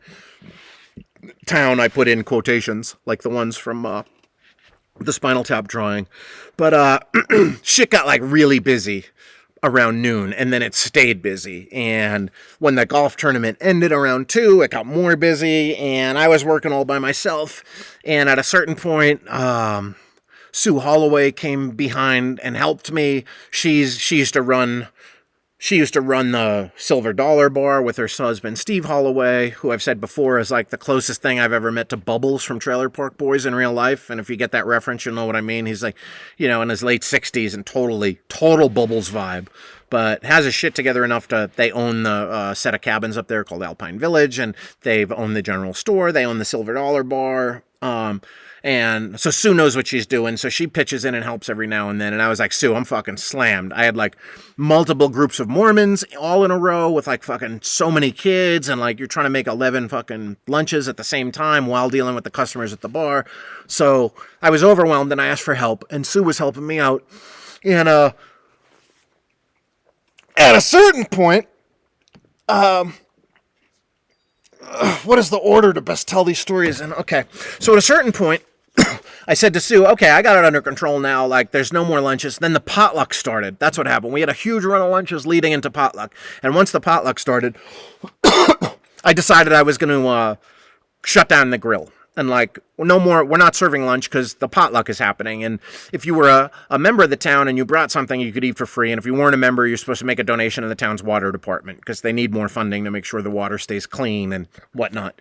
There's a little water treatment plant there. The water comes out of the creek into this water treatment plant. And I guess it's pretty run down and they want to get a new treatment machine or filter or whatever it is. So by 4 o'clock, I was completely wiped out. I would like hit a wall and I was like, oh, I don't have any more energy, but it's perfect fucking timing because it's time for the potluck to start. And usually on Saturdays, I work 8 a.m. till close, which is like 2 p.m. and 2 a.m. But usually in the middle of that, it usually slows down around lunch. And I usually wake up at my campsite at 7. I do my meditation. It's usually too cold first thing in the morning to feel like showering. So I get on my motorcycle and show up at the tavern. Usually we open at 8, but I start between 7:30, 7:45 to make sure everything's clean and prep for the breakfast rush. And then usually after lunch, I'll say to Lorin, the owner, I'll be like, yo, Lorin, can you, because by that time it's gotten really warm. And I'll say, hey, can I get a break now? And I'll take a half an hour, ride my motorcycle back to the campsite by the river, go in the river, bathe, wash my hair, Dr. Bronner, soap it up under my armpits and my crotch, you know. But this time I didn't even get that break. And I'll usually do another little meditation during that point too and just prep and then go back for another long shift. And but I didn't get that. So I was like feeling a little like, I feel kind of disgusting. I'm tired. I'm dirty. I've been overwhelmed by customers. And then right as the potluck started, Wally started feeling bad. So Roberta and Doug, Lauren's boyfriend, decided to drive him to Boise to get his heart checked out because he's got a really bad ticker and is on all these meds and his heart was acting up. So there was like drama going on. I couldn't get a break. And then the potluck group showed up and everyone was fucking shit canned. And then people started showing up that I'd never seen around the tavern before from the town. And Roberta had the previous week made a list of everybody who lives in the town. She was really sweet. She made a list of everyone who stays for the whole winter, made a list of people who are there for spring, summer, fall, and a list of people who are there just for the summer, and actually went down each one with me and explained the people. And I bring that up for later. There's a guy named Butch who showed up and caused a bit of trouble, who apparently I've been coming here for 42 years. I'm like, what? Okay, but how do you not know who Steve and Sue Holloway are, who've been coming here, lived here for 28 years? If you've been coming here for 42 years, like, obviously you don't really come here. So the potluck's going on. But I think, okay, by this point, all right, yeah, that's what happened. Butch shows up for the potluck and is just like not making any sense, almost talking to me in gibberish, and I can't figure out what he wants to drink. Finally, I give him a Keystone Light, which he then pays for later, tips $1, and it's fine. $3 Keystone Light, obviously, $1's a fine tip. But I just have this, I remember what everybody tips for every round. It just locks in my brain. I could tell you what people tipped fucking 5 weeks ago. So the potluck starts dying down and some more people come in and they want to order food. And so there's this nice little crew that are outside drinking, and they had ordered some food and then they're just drinking their beers. So by this time it's like, I don't know, probably getting towards like 6 or 7 o'clock, maybe like 7. So people are like really shit canned because they've been drinking since fucking 8 a.m. or whatever. And so I had told Sue, like, okay, yeah, I don't need your help. So it's just me doing everything again. And just cooked a couple of meals. And some other people came in and wanted food, and I was like, I had cooked a meal for this group because they were with their kids, and their kids really wanted cheeseburgers, and that wasn't part of the potluck. But some other people came in, and I was like, we're not open for food. You just eat whatever you want on the potluck and put a donation in the jar for the water department. And these people were sitting outside, though, so I grabbed some beers, and I went out the side door, which goes through the kitchen, and I dropped them off their beers, and I chatted with them for maybe like 90 seconds. Not that long to be gone from the bar. And, you know, if you've ever seen a bartender dealing with shit, if he goes away for 90 seconds, 2 minutes, whatever it might be, like, you just wait for him to come back, right? So I come back in through the back door and through the side door, through the kitchen. And as I walk into the kitchen, I see and hear the click of the walk-in door closing. I see it swing closed and a clunk. And I'm like, that's weird. how'd that happen? So I opened the door to the walk-in, and fucking Tracy Sanchez is in there. And Tracy Sanchez, every weekend she's been up, she's been fucking nothing but trouble. Been told she's in and out of prison. Sue Holloway's sister. She usually is hopped up on pills of some sort based on the way she acts. She's definitely got that look to her face that she's done too many drugs in her life. But like, she gets so fucked up from drinking, and she loves drinking these things called Monacos, which are like a thin can, like a Red Bull can, and they're 9% alcohol, and they proudly display on the can, contains 2 shots of tequila, and that's what she drinks, and is always a pain in the ass about it, never tips when she fucking pays her tab, and the first couple times I encountered her, I didn't like her at all, but when she was there for Harmonica Fest, I was like, you know what? I get it. I'm going to turn this disdain for her into compassion, because she's obviously fucked up. She doesn't have a good life. So when she was there for Harmonica Fest, I really looked after her, hugged her a couple times. Then she had shown up on Friday, and I was super nice to her. I was like, Tracy Sanchez, so good to see you again, you know. But I fucking opened the cooler door, and she's in there going through the fucking case of Monaco, and I was like, Tracy saying, what the fuck are you doing in the walk-in cooler? Like, I lost my shit because I was already harried. And like, what the fuck is she doing in the walk-in cooler? So I very sternly was like, what the fuck are you doing in here? And she was like, I'm looking for my sister. I was like, well, you're not going to fucking find your sister in the walk-in. Get the fuck out. And I held the door open. I was like, get out. So she gets out, and I slam the door of the walk-in shut, and I'm like, get out of the fucking kitchen, go back to the bar. And then she just like a fucking petulant child, just like puts her back to the cooler and her arms and palms against the cooler. I'm not going anywhere. And I was like, get the fuck out of the kitchen. Go back to the bar. You're not allowed to be back here. And she's like, I'm not going anywhere. And she's obviously completely fucking twisted up at this point. Definitely pills and booze. I know that look. And so I look through the doorway that goes out to the bar, and I see Steve Holloway, Bubbles. And I'm like, Steve, get in here. And I'm like, he comes into the kitchen, oh, what's going on? And I'm like, Tracy Sanchez was just in the fucking cooler. Get her out of here. Like, get her out of here. Because it was obvious I was going to have to put my hands on her. I'm not putting my hands on a woman if I can fucking avoid it. So, especially with no other witnesses around. So I'm like, just get her the fuck out of here. So Steve starts pulling her out, and I was like, come on, Tracy. And she's just mumbling incoherently. And he's starting to pull her out. So I'm like, okay, I'm going to go back behind the bar now. So I come out the door that goes to the bar, and I fucking look behind the bar, and this dude, Ryan, who is Sue Holloway's daughter's ex-husband, who still, for some reason, the dude fucking comes up. I don't understand it. He seems to be a nice enough guy. Not really, though. He's never nice to me. He's always kind of douchey and, like, demands drinks from me and calls me buddy in a way that I don't like, that doesn't come across as he's actually calling me buddy.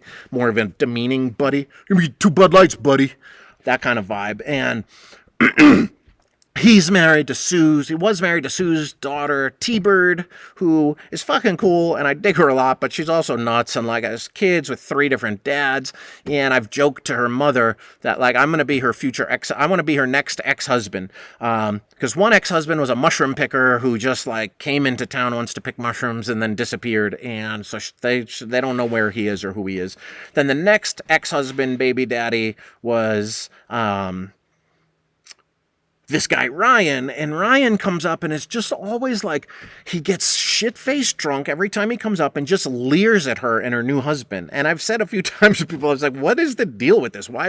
He's obviously not over the ex and comes up here and just leers at her. And the drunker he gets, the more menacing the looks he gives to the current ex-husband are. And I kind of find it hilarious, but I also kind of find kind of disturbing. The only reason I find it hilarious is that nobody else finds it disturbing.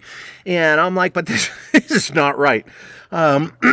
So I see him behind the fucking bar, bent over at the waist, like arms like tricep deep in the fucking cooler. And I was like, Ryan, what the fuck are you doing behind the bar? And he's like, just looking for the Monacos. And he looks up, and there's a customer who had ordered Monacos earlier, who I'm sure he doesn't know because she had come in from out of town. I had talked to her for a little while earlier, and she was like, oh, we've never been to Yellow Pine before. We just wanted to check it out. And I'm like, why the fuck are you trying? Why do you need Monacos? She needs 2 more Monacos, and I need 2 Bud Lights. I'm like, get the fuck out from behind the bar. You don't come behind the bar and just fucking get drinks, dude. You don't fucking work here. What are you doing? He's like, oh, okay. So he gets out from behind the bar, and at this point, I'm ready to fucking explode. Because I'm like, what the fuck is going on? I only left here for 2 minutes. Why does everybody think they're allowed to come behind the fucking bar? And people aren't allowed to come behind the bar. T-Bird has come behind the bar a few times, Brian's ex-wife, because she's worked there over the years plenty of times, and sometimes she'll be like, I'll be busy dealing with customers, and she's like, Jake, can I grab a Coors Light? And I'm like, yeah, you can. So she comes back, always asking me first, though, and then I write it down on her tab, and it's all good. And her mother, Sue Holloway, comes behind the bar sometimes and is allowed to write down her own tab, but because Sue kind of still works there, and it's like there's a few people you can make exceptions for, but very few. And look, I've worked in bars my whole life, not as a bartender, but as a concert promoter, and where I'm very close with the bar staff. I've never, ever gone behind the bar and gotten my own fucking drink. Maybe I can count on two hands the amount of times I have in fucking 25 years of working at bars. And never, ever would I do it without making super sure it's okay, and only when it's super slow. Like, oh, hey, do you mind if I just mix myself a Jack and Coke for fun? And it's like, yeah, come on, if it's super slow. But if it's super busy, you just fucking wait. That's how it works. Like, you don't fucking walk behind the bar. And I think I told you guys on this podcast that, like, I think my second weekend there, this fucking crew of motorcyclists came in, and I was making their burgers, and I came back, and they were posing for pictures behind the bar, and I was like, you get out, get the fuck out right now. I was like, that's how you get fucking shot. And they were like, what? And it just doesn't happen. Anyone who's spent any amount of time hanging out in bars, drinking in bars, working in bars knows that the only people that go behind the fucking bar are the manager, the bartenders, and the barbacks. That's fucking it, okay? You just don't fucking do it. So I lost my fucking cool with Ryan, and then he comes back around to the front of the bar with, by this time, Steve Holloway's pulling Tracy Sanchez out, and like it had taken him a while to get her out. So then Ryan just comes up to the bar and like just cross-eyed drunk, 3 sheets to the wind, whatever you want to say, and is like, all right, get 2 Monaco's for her and 2 Bud Lights. I was like, Ryan, I'm not serving you any more drinks tonight. And in fact, you need to leave. You're not welcome in this bar again for the rest of the night. You can come back tomorrow, but you're out for now. What? You can't throw me out of here. I can, and I just did, Ryan. I'm sorry, but you cannot come behind the fucking bar, and now you're out. You're just out for the night. And I was as polite as I could be. And then Tracy Sanchez comes up and is like, give me a Monaco. Tracy, you're out too. You know what? You can't fucking walk behind the cooler. Both of you, just get out. And then they both start yelling at me. You can't fucking drink. I need a drink. And then I lost it.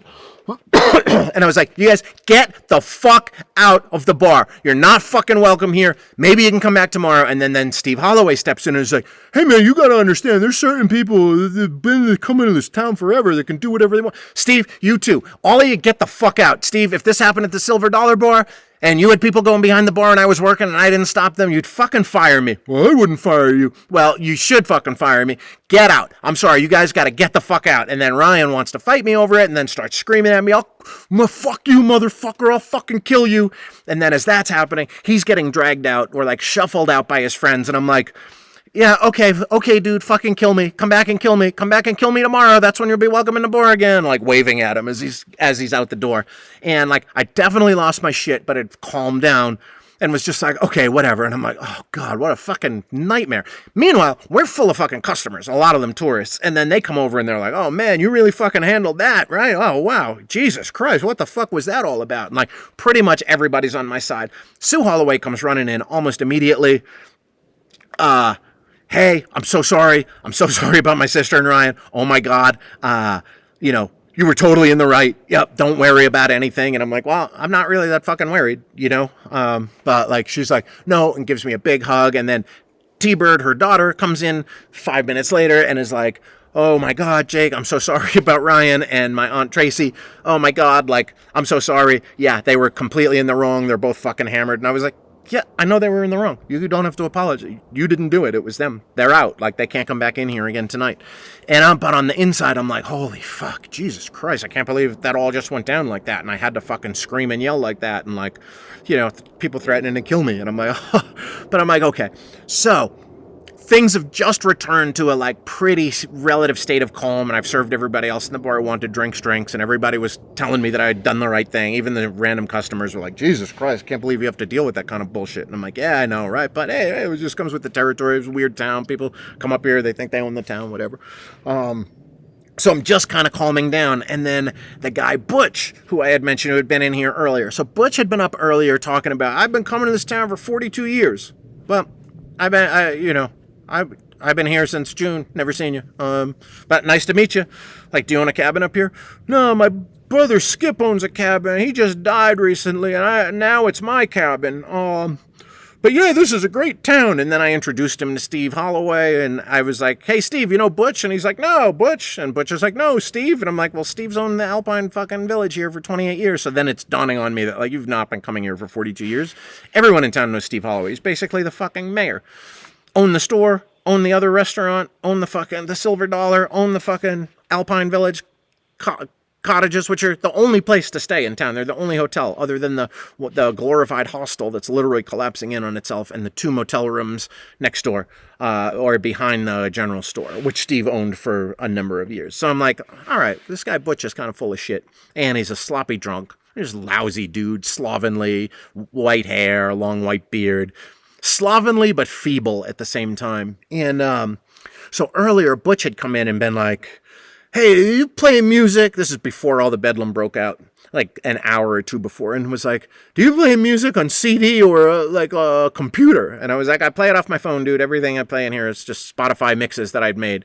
He's like, well, I want you to play my son's band CD. And I was like, yeah, I don't know, man. I'm really busy right now, and I have playlists made for a day like this, so I'm playing music that I know everyone's gonna like. And he's like, but I want you to play my son's CD. And I was like, dude, I'm not just taking requests. Like, do you need a drink or do you not need a drink? Like, I got other people I got to wait on here. And he's like, well, when you get around to it, I'd appreciate it if you could play my son's CD. And he slams the CD down on the counter.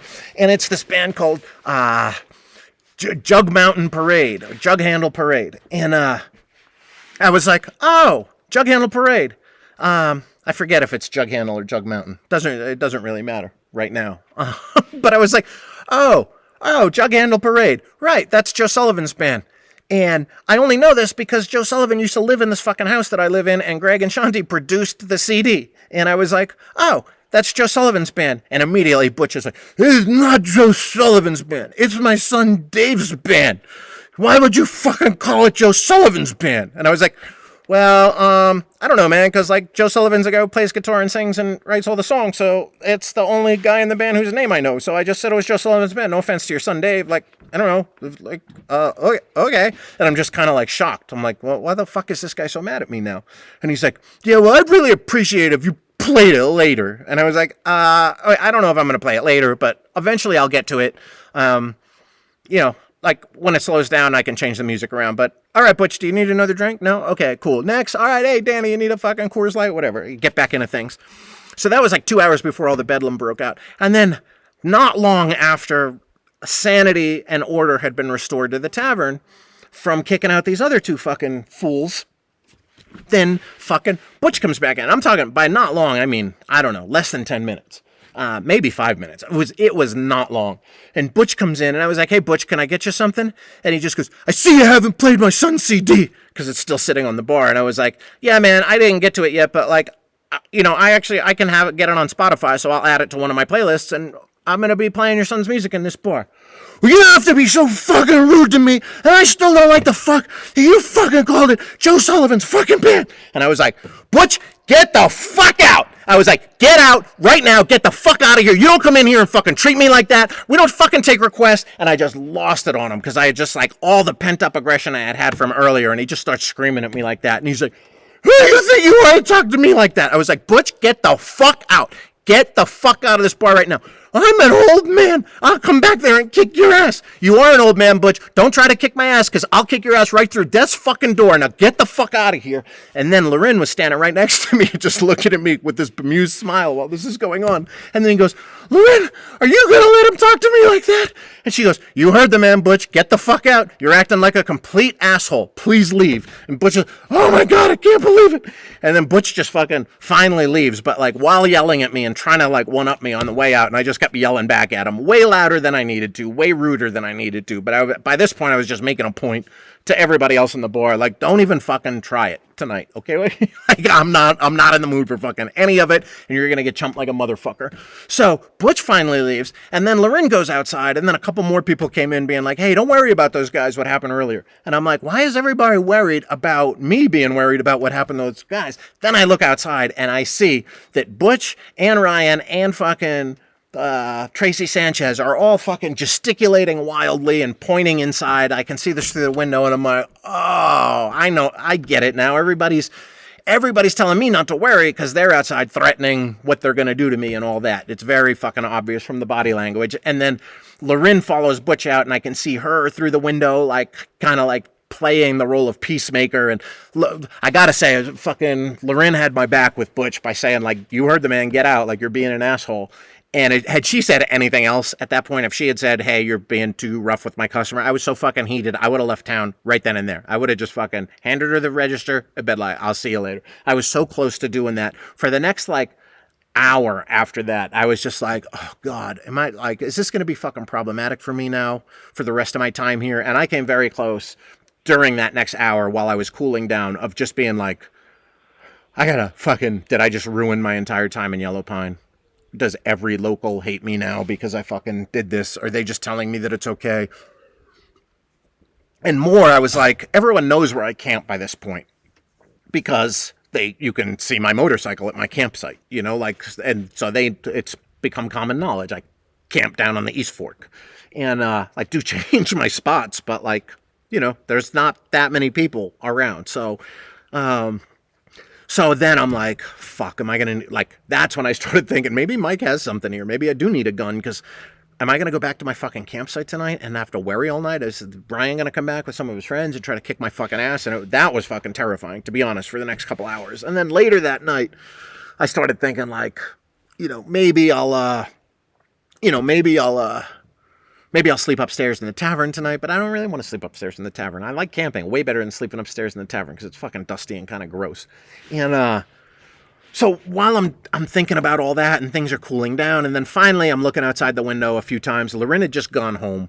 And then Ryan and Tracy are gone, and I'm like, they're probably just passed out, and they're going to sleep it off, right? They're going to come in tomorrow, everything's going to be fine, probably. But also probably, these people are fucking nuts, and they know that I'm going to be out at that campsite alone, and everyone also knows that I don't have a gun because it's come up in the tavern a bunch of times, like, you don't have a gun? It's like, oh, of course I don't have a fucking gun. I think maybe now I'm just going to tell people, hey, finally fucking bought a gun. Just let them think I have one. Well, let us see it. Why do you want to see my fucking gun? What are you, some kind of pervert? But anyway, so not long after all that bedlam died down, and then this guy's finally gone, I'm losing track of timing. I don't remember if this happened while there was still the other bedlam going on, like outside, but this other dude walks in. So Tara, T-Bird, the one with all the fucking, who collects kids, she and baby daddies, she comes back in and, like, gives me a hug behind the bar and is like, don't worry about all this stuff. And I'm like, yeah, I'm still not worried. You know what I mean? But, like, nobody can do this kind of shit. Like, people just can't get away with that. And she's like, yeah, these people just think they can do whatever they want. And I'm like, well, would they go to a bar down in Caldwell or wherever the fuck these cretins live and go behind the bar? Absolutely not. I can guarantee you that. But they think they can get away with it in Yellow Pine. And, like, I was like, everyone who comes up here can do whatever the fuck they want outside of this tavern all weekend. But while I'm here, I'm protecting Lorin's interests. That's my fucking job. And you don't come behind the bar. It's very fucking simple. So then this Tara's having a beer and she's like, do you want me to help you? And she had asked all weekend, if you need help, I'll help. If you need help. And I'm like, to be honest, like, I don't want help behind the bar because people just get in the way and they confuse things. And, like, there's not a crowd other than Harmonica Fest that I need help with. Like, even if there's 50 people in the bar, I got it. It's not a problem. But she was back there just kind of talking to me and getting another beer for herself. And then this dude fucking stumbles in and she goes, I'm going to take care of this customer. And then I recognized him as being a guy from earlier who was fucking 3 sheets to the wind, who I had never seen before. Very nice looking guy, though. Well-dressed, good looking, definitely did not look like a cretin or a bum of any sort. But he was way too drunk 2 hours ago, and he comes in, and I was like, Tara, don't. And before I could, like, I was saying, don't get him a drink. He can leave. He doesn't need another drink. Basically trying to tell her that he was cut off, but she was already very excited to show that she could help me out, and she turned on her feminine charms, which are, it's amusing to watch her be flirty with people. I'll leave it at that. And she's like, hey, big boy, would you like another beer? And I'm like, oh, God. And he was like, oh, Modelo. And I was like, okay. And then so at that point, I'm talking to Sue Holloway and Haley, who runs the other bar in town. They're both sitting there on the other side of the bar. And I'm just like, man, what a fucking mess this all is. And they're just laughing. And they're like, whatever. It's welcome to Yellow Pine, but don't worry about it. It's no big, none of this is a big deal. And I'm like, I know it's not a big deal. So Tara's dealing with that guy, gets him a Modelo, and then comes down holding a $5 bill in her hand up in the air. And she says, Jake, I need change for this $5 for his Modelo. And I was like, cool. So I take the $5, put it in the register, take out $1, give it to Tara. She goes back down to the other end of the bar where the guy is. And then Tara comes down and she goes, what bill did I just bring you? What denomination? And I was like, it was a 5. And she's like, he says it was a 20 and is demanding change for his 20. I was like, it was a fucking 5. And I looked at Haley and Sue and they're both like, yeah, it was a 5. Like, she just held it up and said, I need change for this 5. And I was like, okay. So I was like, all right, just tell him he's not welcome here. Tell him to get the fuck out. And she goes down there and is like, hey, sir, and I can barely hear her, but she's saying, trying to be polite, like, no.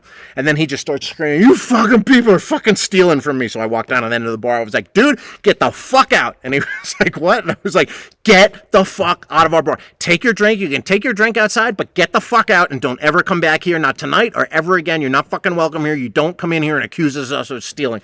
He's like, you can't just steal from me. I was like, dude, if I wanted to steal your money, I'd come out to the other side of the bar. I'd put my hands in your pocket. I'd steal your money and I'd push you away and you'd never fucking remember it tomorrow because you're too fucking drunk. Now get the fuck out. And he said, I'm not going to, I'll fucking kill you, motherfucker. And I was like, this is not going to be, I'm not going to have my life threatened for the second time. And I was like, get out, get the fuck out. And as I'm saying that, Sue Holloway walks down and is like, get the fuck out. And Sue Holloway's like, she can be very assertive. Let's leave it at that. I bet she would kick the ass out of many of the men in this town. That's what I'm getting at. So she goes down, but as she's going down to try to tell him, this guy Bad News Blanton walks through the door. And Bad News Blanton is a funny character. He's a Vietnam vet, ex-special forces, which everyone says they're ex-special forces, so you never know who's fucking telling the truth when it comes to that, right? The guy might have been a Jeep mechanic for all I know in fucking Korea during the Vietnam War, but who knows? But he's definitely bad news, and he's told me, well, him and I have had our differences. He used the N-word one day, and I told him, don't ever fucking do that again. But he also, one day, Meatloaf was playing when he walked in. He's like, I fucking love Meatloaf. I've seen him in concert. He was great. I was like, oh, I've seen him too. And I was like, where'd you see him? And he said, I saw him at the Casino Ballroom. And I just went, oh, in Hampton Beach, New Hampshire. He's like, how do you know that? And I was like, I grew up in that area. And he goes, oh, I used to live in Lowell. And I was like, get the fuck out of here. I was like, that's where I grew up. He's like, get out of here. You know the Meadow Lounge? And I was like, what? And he's like, that used to be my local. And I'm like, oh, God. So I like this guy. But the one time he used the N-word, I was like, you can't, like, no. You just can't do that. Like, what are you fucking doing? And has never used it since. But since then, I started calling him Bad News Blanton because he is just bad news, man. He drives around this unregistered fucking Buick LeSabre or something from the 80s. That everyone who knows him knows that in the 7 years that he's been there, he's only left Yellow Pine a couple of times. He's just up there and lives in a real little shack, and just like calling him an alcoholic would be, I think, a stretch, because he comes in for a 6-pack or a 12-pack every 2 or 3 days. So he's not like always boozing, but I assume he has bottles of booze down there that it gets delivered or whatever in the mail. And God knows what the fuck is going on with Bad News Blanton. But I know he gets 2 different disability checks, because he tells me I got 1 check on the 1st and 1 on the 3rd. And that's when I pay my tabs, and almost never tips on his tabs, but whatever. We give him to-go pricing. And as this is all going on anyway, and the day before, he had beat up alcoholic Brad, who's been chopping wood for us. Apparently, Brad fell asleep on his couch, and he went to wake Brad up. He fell asleep on Bad News Blanton's couch, and Blanton woke him up, and Brad called him a motherfucker, cocksucker, or whatever, told him to get the fuck out of his house, and Brad was like, you just let me fucking sleep, and apparently, like, Blanton grabbed him by the hair and smacked him around a bit and threw him out of his house.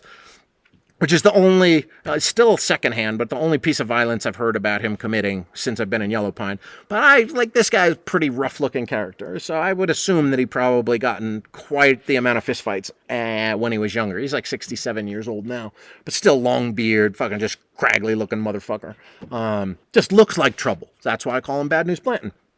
Anyway, as Sue's trying to explain to the guy that he has to leave, Blanton walks in, and he was like, Jake, let me get a 6-pack of Coors. And I was like, I'll give you an extra can of Coors if you fucking get this guy the fuck out of here right now. And he's like, what's the problem? He's like, he's drunk and he's claiming that we stole from him. And he just like gets in between the guy and Sue, who was trying to be polite. And he's like, buddy, time for you to get the fuck out of here. And he does it with a Texas accent. And the guy's like, no, man, I don't need no problem with you. He's like, well, you already got a problem with me. You got a problem with Jake. You got a problem with me. You need to get out of the fucking tavern. And the guy sticks his hand out to shake it.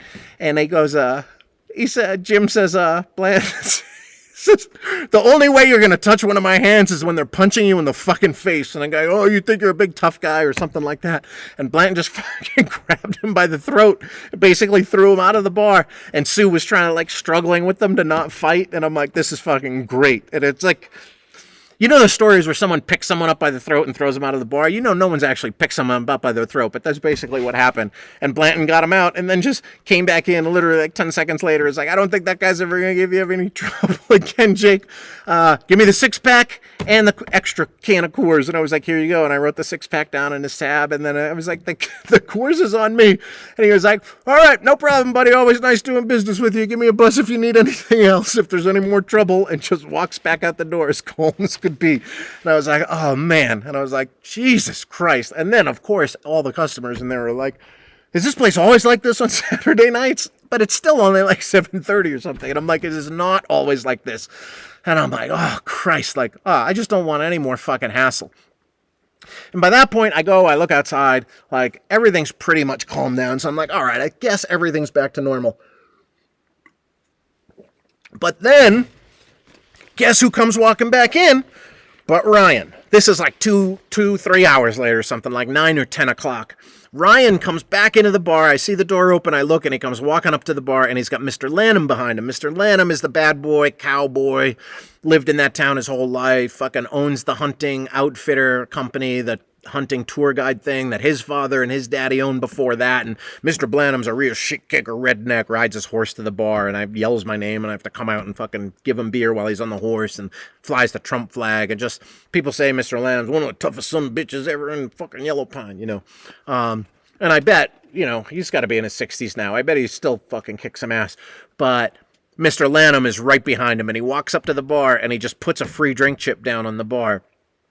And he goes, could I have a Bud Light, please? And I look up at him, and I look over his shoulder at Mr. Lanham, who just nods at me, and I was like, yeah, okay, Ryan. And I get a Bud Light out of the cooler. I was like, Ryan, I'm perfectly happy to serve you this Bud Light, but you just have to know that, like, under no circumstances ever is it fucking allowed for you to come behind this bar and reach into the cooler or for any other reason. Very calmly, and he was like, I know, I understand, but, like, Tara comes behind the bar sometimes. I was like, well, Tara and I have a completely different understanding. She's worked at this bar forever, and anytime she's ever come back behind the bar, she's asked me about it. But I was like, no hard feelings, dude. Like, I don't have any problem with you. I'm very happy to serve you this beer. I'll serve you beers for the rest of the night, but like that can just never happen again. And he was like, you're right. I'm sorry. And I was like, and also I got to tell you, I was probably a little more rude than I needed to be. And he was like, okay, no, all apologies. And he shook my hand. And while he was shaking my hand, I looked over his shoulder again, and Mr. Lanham just had a big smile on his face, as if to say, like, that's exactly how I wanted this to go. And I felt very relieved, because I was like, I don't need shit with these people in this town. You know, especially not over something like that. And then he took his beer and went back outside, and Mr. Lanham said, thanks, Jake, and went outside. And of course, Mr. Lanham needed a Coors Light too. And I only call him Mr. Lanham as like some odd show of respect, because I'm always fucking making fun of him and, you know, telling him his goddamn Trump flag was made by communists in China and stuff like that. But every now and then I call him, hey, Mr. Lanham, how are you? And I do it kind of like that with a giggle, like that. I'm only calling you Mr. because I think you're a fucking fruitcake. Sometimes I call him Tommy. Nobody calls him Tommy for the same reason. Anyway, they leave. Dude, fucking like 2 minutes later, Butch comes stumbling in, and I was like, oh God. And he was like, hey, I just want to say, Jake, I want to say I'm sorry. I was acting like such a fucking asshole. I was like, it's all right, Butch. It's all right. Like, look, I was rude to you. I didn't need to be rude to you. He's like, no. There's no excuse for that kind of behavior. And I want to tell you, I got back home, and then I got a visit from my dead brother Skip's ghost. And Skip said, Butch, why are you acting like such an asshole? That's not how I taught you to treat people. You can't just come into the town now that you got my cabin and treat people like that. Jake, I'm so sorry. I did not mean to act like that. And I was like, Butch, it's okay. Apologies accepted. You know what? I'm going to get you a Keystone Light. Gave him a Keystone Light, reached into my tip jar, took $3 out, put it in the register. I was like, I'm buying you this beer. I'm not just giving you this beer. This isn't on Lorin. I just bought you this beer. That's to show you there's no hard feelings. No hard feelings, Butch. Like, it's all okay. No, Jake. I got to apologize. I mean, who are you to know who Joe Sullivan is his band, my son? I'm like, Butch, it's okay. You can stop apologizing now. Stupidest thing I ever did in the history of Yellow Pine was buy Butch that fucking Keystone Light, because he stayed there another 2 hours just apologizing to me over and over. And I was like, Butch, it's okay. You don't need to apologize to me. And eventually he ended up leaving too. Then, so that was the end of the night. I go back to my campsite. I'm fucking sleeping in the tent. There were definitely a few, like, I heard some rustling in the leaves, though. And I was still, like, even though I had made peace pretty much with everyone, there were still a couple of moments in the night where I was, like, just about to fall asleep and heard some leaves rustling and was, like, or twigs snapping or whatever it was. You know what I mean? You just hear noises out in the forest. And I was shot back to awake. And I was like, oh, God. Jesus, is it going to be like this? And at a certain point, I was like, maybe I should just fucking get back on my motorcycle and go in the tavern. Then I was worried for a little bit that maybe like someone was going to slash my tires. And of course, none of that happened. And then I go back in the next morning. So by this time, it's Sunday morning, right? And I'm in there. Sue Holloway comes in again, apologizes to me, brings me a fruit salad that she had made from fruits that she had grown up herself up there. There's some kind of melon that's a cross between a watermelon and a cantaloupe that was fucking tasty. I forget what she called it, but she was like, I grew this in my garden. Like, I'm just so sorry the way my family acted. And I was like, you don't have to be sorry. She's like, Ryan woke up this morning and, was super apologetic. And Tracy woke up this morning and had no recollection of being inside the walk-in. They both understand that they never should have done that. And then they both came in later in the day and apologized again and were super nice. So I'm pretty sure that I'm not going to have any problems with these people in the future. I'm also pretty sure they're not even going to be back up in Yellow Pine until next year. But then Texas Sue came in, who's Matlock's husband, who I had an issue with last week or 2 weeks ago, but him and I have, I didn't really have an issue with, but he got mad at me because I wouldn't extend him credit, but I was like, well, I don't own this place and I don't know you. And he's like, I live here 45 years. And I was like, well, then you would know that nobody gets credit here unless the owner of the bar is here. You know what I mean, Mr. Matlock? And then he came back later with his billfold and drank a bunch and then told me about how UFOs that he's seen and how bad he is and used to beat people up and, baddest motherfucker ever be in Yellow Pine. It's like the only people who say that are people who are in their fucking 60s or 70s and can't fight anymore, by the way. But Texas Sue came in and was like, I heard what happened here yesterday. But I was like, what'd you hear? And I was like, about the Holloway clan? And she was like, what? What happened with the Holloway clan? I was like, no. She's like, my friend Andrew called me this morning and said, I don't think I'm welcome in that bar anymore. And I said, Andrew, why is that? And he said, I had a fight with the bartender last night. And I'm like, well, I know who Andrew is. Obviously, the guy I thought we stole. That's what I'm thinking in my head. And I was like, wow, what did Andrew say happened? And he said, Andrew said that he gave you a 20 and you only gave him change for 5. And when he told you that, you told him get the fuck out. And then apparently he got roughed up. Then I was like, he did give me a 5. And everyone was sitting around watching. Oh, no. I told him, I said, oh my God, I know Jake. Jake is just the sweetest guy. There ain't no way. He said you gave him a 5, you gave him a 5. He's like, that boy ain't right. He lost his job recently. He'd been drinking way too much. I was like, I could see Sue when he came in. He did not look right. I actually tried to not serve him, but Tara served him anyway. Yeah, he was very drunk. Yeah, that boy ain't been right. He been hitting the bottle real hard. So I was like, okay, like now I felt completely vindicated that all of the situations that happened over the course of the weekend, I had been apologized to multiple times and nobody thought it was my fault. So I guess everything's back to normal, and all throughout the rest of the day, everybody came in and was being super nice, and to the point where even other customers came in and word hadn't yet traveled, I guess, that it had happened, or just nobody thought it was a big deal, because nobody outside of the Holloway clan even brought it up to me. Except Lorin, who the next day said, I'm very impressed with the way you handled yourself and handled all of those situations.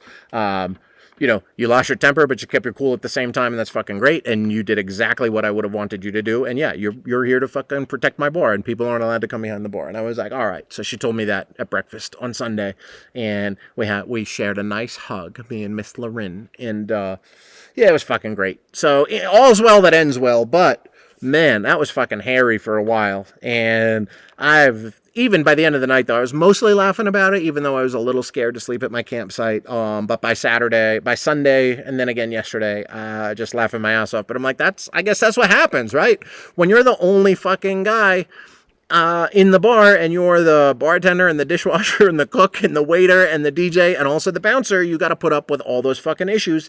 And yeah, and I tell people up there all the time, they say to me, why don't you have hard liquor here? And I say, well, because there's no sheriff, we don't have a jail, and the nearest sheriff is 3 hours away. And then they say, they either get it immediately, because what I'm saying in that situation is like, we're not trying to get people hopped up on fucking hard liquor, because that's when trouble happens, you know?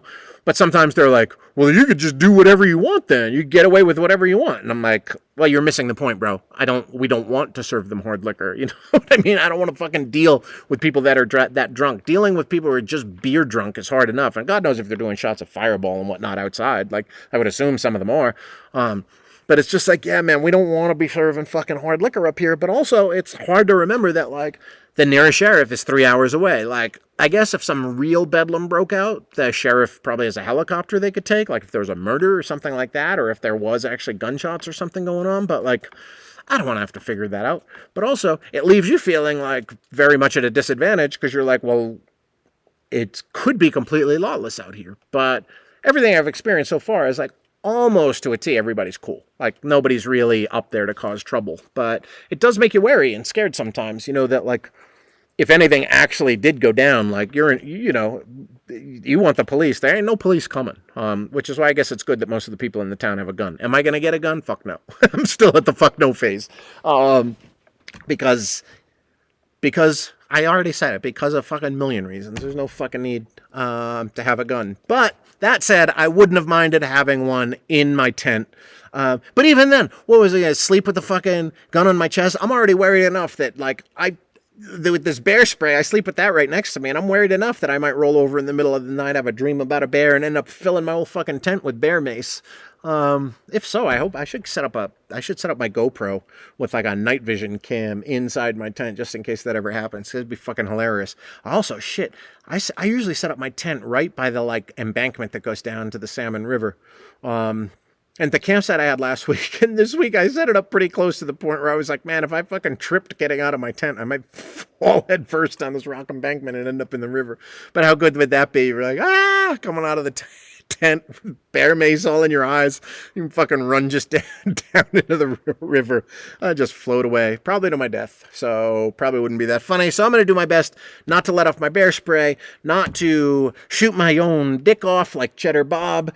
And I'm also going to do my best to keep flavor in town. And best way to have flavor in your town and in your mouth and in your belly is through Speakeasy Meats. I got to tell you guys, I haven't talked about Speakeasy Meats in a long time, but we did get a shipment. Last week, Adam sent an amazing shipment up to Yellow Pine Tavern, which I contributed to the potluck, and people said it was some of the best smoked meat they ever had. And if you want to have smoked meat in your mouth, the best way to do that, you want to buy a smoker, you want to try to how to figure that out, you know what I mean? You burn your fucking dick off. You're trying to use a smoker, you don't know how you're using it. Smokers can be almost as dangerous as guns. Soaking grills. And what good is grilling a meat? Did you know that if you grill and char your meat, that forms lots of cancer-causing carcinogens. Google that shit. I'm not kidding. You don't want to have meat that's cooked over a fucking charcoal grill and grilled or an open flame. You want to have your meat smoked. That's the safest and tastiest way to have your meat. And the best way to get smoked meat sent right to your house. You don't have to do shit. It comes in Ziplocked,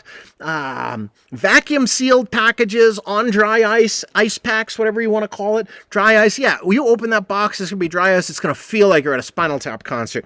And maybe, Adam, you should start selling, Speakeasy Meat should start selling a Stonehenge-sized shaped brisket on dry ice, and you can recreate that scene in Spinal Tap all you'd like. But I gotta say, the pulled pork is awesome, the monstrami brisket is awesome, the hooey hooey chicken is awesome, the cluck cluck wings are fucking incredible, the burnt ends are good, because they're burnt not by carcinogen-causing, cancer-causing, carcinogen crisp, but they're smoked, and they're just smoked to the point of burning on the ends from the brisket, and you cook that shit up with some collard greens. But you don't have to cook anything, man. You just have to open the vacuum-sealed pack. You could eat it cold if you want because it's already all pre-cooked, but I'd suggest, and the beautiful card that comes from the Speakeasy team will tell you how long to warm up each of these meats for, but really you just wrap that shit in tin foil, put it in the oven at about 350 for about 10-15 minutes until you feel like it's warm enough to eat, and I gotta say, they maintain the juices. You should see my chin when I'm eating Speakeasy Meats.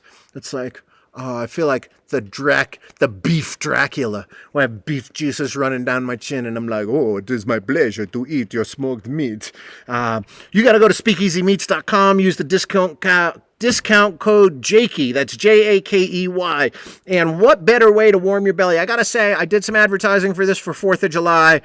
for Memorial Day weekend, and now it's after Labor Day, but this is the time you want that smoked meat. You know what I mean? Because you were grilling your own fucking hot dogs and hamburgers all summer, trying to prove to each other who's better at grilling meat, right? Like, that's what men do. They come around and fucking swing their brats around at each other, try to compare size. Oh, I know how to fucking cook meat. You stay away from the grill. I got the grill. I'm the guy who knows how to do the grill. None of you know how to do the fucking grill.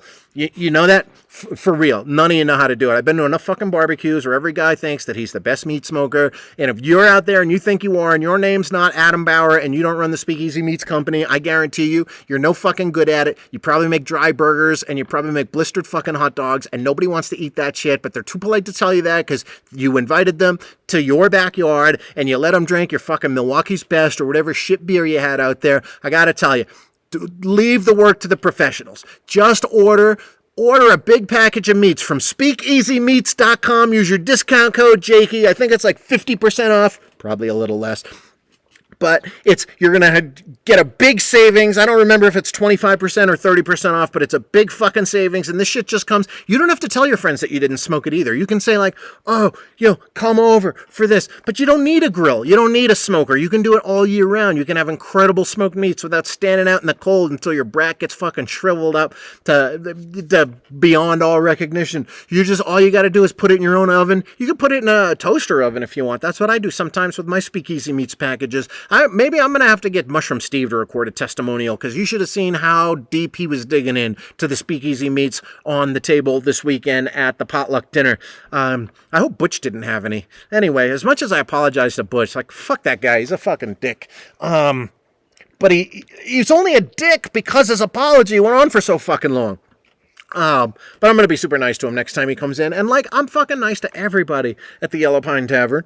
Unless they start being dicks. And sometimes you have to lose your temper. But I gotta say, I'm not as nice to everybody at the Yellow Pine Tavern as Speakeasy Meats is nice to my taste buds and will be nice to your taste buds if you order. Now, speakeasymeats.com. We got operators standing by. They're going to ship that shit out to you. They might ship it out to you the day you order, if you order early enough in the morning. If not, it'll go out the next day. Adam's got his whole shipping and receiving department working on it overtime, which is just his daughter and his wife. But they get that shit out post-haste. So order. I think they got some other new tricks on their website. I haven't looked at it recently because, to be honest, he just sends me the shit for free in exchange for telling you guys about it. But I wouldn't fucking tell you about it if I didn't think it was some of the best smoked meat I've ever put in my mouth. And I know Adam is the best at smoking meats. And just go to speakeasymeats.com, would you already? And go to rocksoff.bigcartel.com or rocksoffthreads.threadless.com and buy some shit that I make, whether it be t-shirts, whether it be coloring books, whether it be paintings, because it's going to be a long winter out there in Yellow Pine. But I don't have to live in Yellow Pine. I get to live in Yellow Pine. And you don't have to listen to this podcast, but you get to listen to this podcast. So if you love the fact that you get to listen to this podcast and want to show some appreciation, do that by going to speakeasymeats.com or by visiting one of my websites, buying some of my shit, or just sending me a postcard, P.O. Box 4116, McCall, Idaho 83638, or sending me some Venmo money at Jake-Sufnerowski or via my phone number 917-443-7615. If you've been texting me and if you've sent nice long texts and I haven't replied to them yet, it's not that I haven't read them. It hasn't been that I haven't been thinking about them, whether it's birthday texts or texts about listening to the podcast or about texts saying, why don't we talk anymore the way we used to? Which I know I've been ghosting some of my friends, and I just don't have a lot of time in front of my devices recently. And the time I do have, I spend doing shit like this. And doesn't mean I don't like you. Doesn't mean I don't value our friendship. Doesn't mean I don't want to talk to you in the future. But sometimes you just gotta let go. You know what I mean? That's what I did for most of this summer. Was I let go of a lot of my friendships.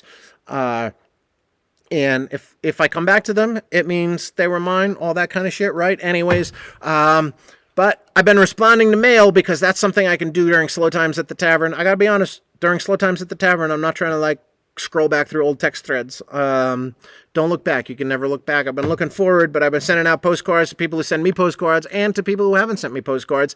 But if you want to have correspondence with me, send me something. P.O. Box 4116, McCall, Idaho 83638, and I will send you something back, and I might send you something without you sending me something, and don't just, texts are weird, man. I don't find them a valid form of communication right now for most of the people in my life. So that's why I haven't replied. It's not because I don't like you. It's just that that's not where my head's at. But I love most of you. I really especially love a couple of you. I think you know who you are.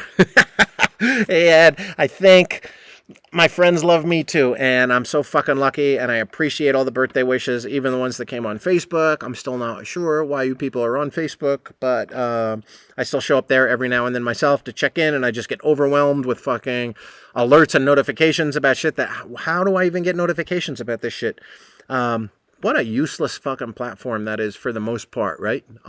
Except, I guess, for people to find out whose birthday it is. Anyway, I'm so happy to be loved by you. How sweet it is to be loved by you. To quote one of my least favorite musicians of all time, James Taylor. And I gotta say, if you haven't listened to the new album by the Bronx, it is the Bronx 6.